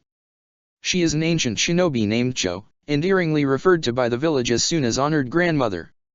Cho is an old woman with many regrets, the finest puppet master in the world now that Sasori is dead, the news of which shocked her to her core, and as all old shinobi must be, is in possession of many secret and forbidden techniques. One of them is the Kisho Tensei, a reanimation jutsu with a fundamental purpose, a life for a life. Cho intends to play a terrific prank on the world, a last laugh that will also serve to salve her most fundamental regret. It was her who sealed the dreadful tailed beast into Gaara before he was even born, dooming him to a lonely life as a weapon. Even if he probably doesn't have the capacity to be grateful, Cho sees it as her duty to undo that mistake. Third, the Hidden Mist, who have fought so hard for what has resolved into a stinging, bittersweet détente. Yondaime Mizukage Mei Terumi has chosen two of her finest shinobi, Kojuro and Ao, to be her honor guard, and all three are subdued, aware they're walking into unknown and deadly territory. They carry two Baijuya with them, the Rokubai and a restrained Yotakata, who is bound in sacred sealing clothes, and the Sanbai, which still remains in what was meant to be a temporary seal, a large clay molding of a weeping baby. Mei is loath to give up either of them. The Sanbai, just recaptured, has proven itself a terrific weapon of war, and Yotakate is a talented and earnest shinobi that has always put the village first, mastering his Baijuya despite its particularly dangerous chakra. And yet, their primary rival in the Land of Lightning and the Hidden Cloud has been decimated and destroyed. The internecine wars in the Land of Lightning will provide Mist with missions, income, and experience for a decade and some to come, and the losses sustained against Cloud, even in the calamity, were acceptable. So even if Mei scorns the terms set by the Omekage and the purpose of the summit, she must admit that the destruction of the Baijuyu and their hosts will level the playing field. The Omekage is clearly not interested in conquest, which means there will be time for Mist to rest and recover, to build up the security it direly needs, and to remain amongst the foremost powers of the world. Trading the Sanbai, lost until recently, and Yotakate, loyal but ultimately disposable as all shinobi are, is worth it. Fourth, the Hidden Cloud, the ultimate loser in all of this. They have lost everything, their village, their daimyo, their standing, and already their tailed beasts. Their attendance to the summit is informal, unlike the rest of the villages, they have not received a true invitation. The Raikage is dead, but the Raikage has died before, so there is now a fifth. Darui, Godame Raikage, is accompanied by his honor guard Kurui Inamwa as they head west. A disciple of the third Raikage and the only inheritor of the forbidden Black Lightning, Darui has been chosen by the survivors of Kyumigakuer almost by default as the most experienced and prestigious shinobi left. He sees the summit as an opportunity, despite the horrific violence his village and country have both inflicted and received. Cloud overstepped. That was obvious to him at the time, even if it's taken hindsight for many of his peers to agree. The hidden cloud still exists, even if it's taken a savage beating, and so must chart a new path for itself. Apologies must be made, and guarantees earned. Even if it's a mixed legacy, Darui is determined to make sure that the line of Raikage must not end with him. Karui and Amwa are not quite as ambitious as their new cage. Killer Bee is their master, having trained them in his unique style of swordsmanship for many years, and they insisted to Darui on having an opportunity to say goodbye to him, since he fled without a word in the wake of the calamity. They also wish to take the measure of the man who obliterated the hidden cloud and nearly killed their team leader, Samui. It's a practical consideration tinged with revenge. They need to know if taking it is even possible. Fifth, the hidden stone, the ultimate winner in all of this. The Sandaime Tsuchikage, an old and spiteful man named Onaki, is feeling quite smug about a lot of things. Where to start? He's the only Sandaime left. That's a good place. He's outlived 5 Cage, mighty peers all, and he did it by learning to sit back and be patient where everyone else rushed to their death. His village is untouched by the recent troubles, its genetic manipulation and artificial bloodline projects have continued apace. The Earth Daimyo adores him, recognizing his wisdom and patience for what it is. He delights in the insulting nickname the Sandaime Hokage gave him, Fence Sitter. Where better to sit than the fence, when the field is drowning in the blood of people who've tried to claim it? Onaki is filled with a childish glee at the summit, that the rest of the world is so scarred that they're willingly throwing down their ultimate weapons, destroying that troublesome cannon, consigning the Baijuyo to oblivion. It's such a coup he wished he could claim all the credit for it, but he's not arrogant enough to do so. And it is not so clean that the world will be left helpless and harmless once things are done.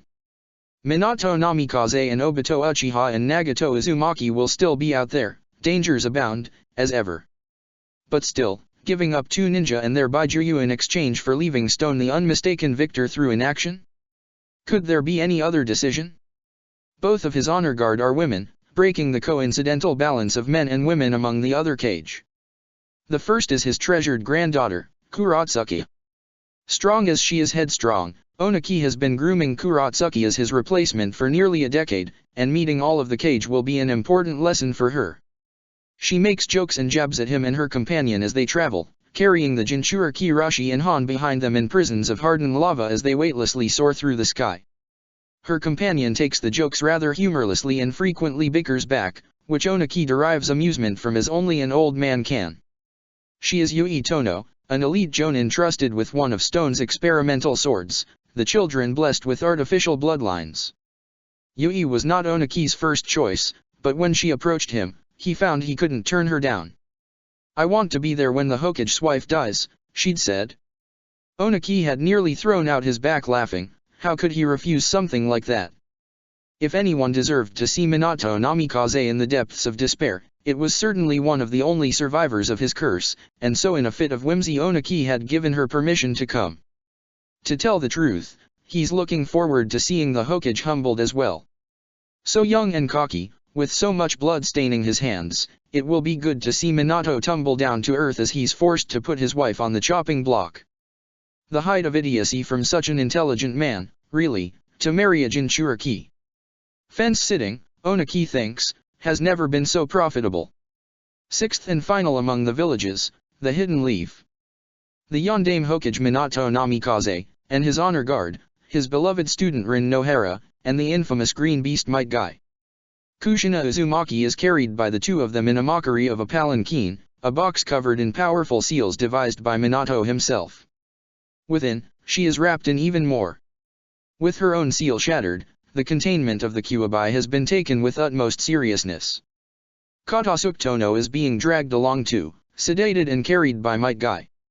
The genius was too panicked to travel by his own power. Every member of the Leaf contingent is racked by doubt.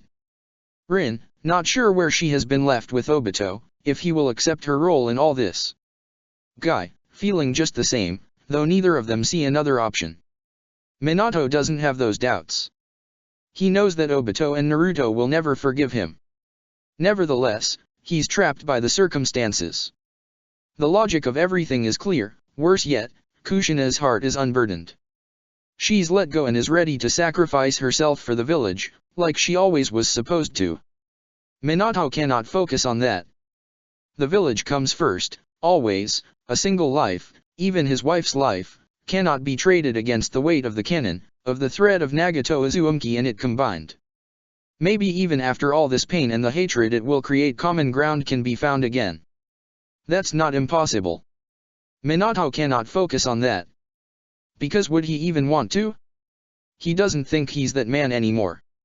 Minato is pretty sure that he's fed up. That he's out of patience. He was a divergent mind in search of peace, and everyone else has proved it a waste of time. On his journey to the summit, Minato Namikaze is followed by a spiteful ghost that whispers in his ear with every step. All things come to ruin, it says. That was too dreadful for him. But you're out of options, Minato. So what's left to do? Sacrifice, as a shinobi must, or incarnate destruction. Forsake responsibility. Choose love over sanity. Tear everything down. Become ruin, yondaime. In addition to the major villages, the leaders of the minor villages have been invited as well. However, only 4 minor villages and their leaders have been bold enough to take up that invitation. The rest fear the eyes of the world being drawn to them, especially with the chaos that was unleashed in Frost, and so intend to watch and wait in a line with whatever new power arises in the summit's wake. Those minor villages attending are the Hidden Waterfall, led by Elder Agi, the Hidden Grass, led by Lord Hirat, the Hidden Springs, led by Mistress Jinmio, and the Hidden Rivers, led by Namazu. Each of the leaders are attended to by a single bodyguard, not having enough elite shinobi to spare for 2. All of them are coming to the summit for their own reasons, to gloat, to observe, to seize power, to judge. They are singular in their ambition, willingly placing themselves amongst the strongest in the world to see if they measure up. For the majority, it will end in disappointment. Lastly, there are the samurai. The land of iron is their country, their oaths of loyalty to its government forged in, well, iron. The samurai are landed, local lords bound to the country far more tightly than any shinobi. Until the Nation of Rain was created, anyway. Their famed mountain fortress has been chosen as the meeting ground for the summit and they dare not refuse, seeing what has happened to the Land of Lightning. 200 samurai have been assigned to the fortress security, committed to defending it and the most powerful shinobi in the world. They are led by Mifune, the Steel General, a veteran of 2 world wars famed around the globe for his cool head, even temper, and unstoppable iaijutsu skills. It's been said that Mifune could draw on any shinobi before they could make a sign in response, but he's never tested that against a shinobi of Minato Namikaze or Nagato Uzumaki's caliber. He's dearly hoping that won't change. The last thing the samurai desire is for their home to become a battlefield. Now, there are still more beyond the cage, the minor leaders, and the samurai. There are those who have not been invited, but intend to attend nonetheless. The first and most important of these trespassers is Team 7, accompanied by Mikoto Uchiha and Hinata Hyuga. True to Obito's intuition, Itachi Uchiha has indeed received the message that Sasuke needs to speak with him, and he joins Team 7 in the midst of their journey with hardly a word for anyone but his little brother. It's the preternatural timing expected of Itachi, so hardly anyone notes it. They're all strangely grateful for his help, and too focused on what the day may bring to have any doubts left. Team 7, Mikoto and Itachi Uchiha, and Hinata Hyuga are coming as revolutionaries intending to overthrow the old order out of love and loyalty, but there is a shadow trailing them. Its aims are far more sinister. It is ready to reach the conclusion of a millennia-old struggle, and quite eager to be done with the charade it has played all that time. The shadow has been patient. The shadow has been generous. The shadow has seen setbacks, but it has never lost. It is strong beyond strength, and has turned the mightiest shinobi to its purpose time and time again. At the heart of that strength lies its weakness. The lesser of these trespassers is Jiraiya of the Sunin, the Toad Sage himself. He tried to convince the other remaining Sunin to accompany him, but Tsunade has no interest in seeing the next age of shinobi being born. She's sick enough of this one. Jiraiya has little hope of a productive outcome. Too much has gone wrong, but if being a shinobi means enduring, then he can't afford to give up no matter how hopeless things seem. He believes that, like ninja, a story is defined by its ending. If the story stops here, it won't have a happy ending. So he has to keep going, to see if it can at least be made bittersweet. The least of these trespassers is Yahiko, first vanguard, left behind to rot in the nation of rain. It only takes him an hour to break free from a Megakure, with assistance. Yahiko is not happy. Nagato has stooped to false measures unbefitting of someone with his power, and so Yahiko intends to force the issue as only shinobi can. It is necessary that Nagato and Konan fully accept the responsibilities of godhood and lay fresh ground for a novel history, that they leave nothing of the old world that can be used to undermine the new. Yahiko is bringing friends. Quite a few of them, certainly more than the traditional Tuakage is permitted. They are fanatics, coming to do what fanatics do best, refuse and undermine compromise. This is the sum of the summit. Without much exaggeration, 65 of the most powerful and driven shinobi in the world are all coming to the same place at the same time, including the 9 Jinchuriki and their beasts, and 200 samurai are bound to guard them. Under banners of every kind of loyalty, it's time for them all to collide. Check the description for the links to the author.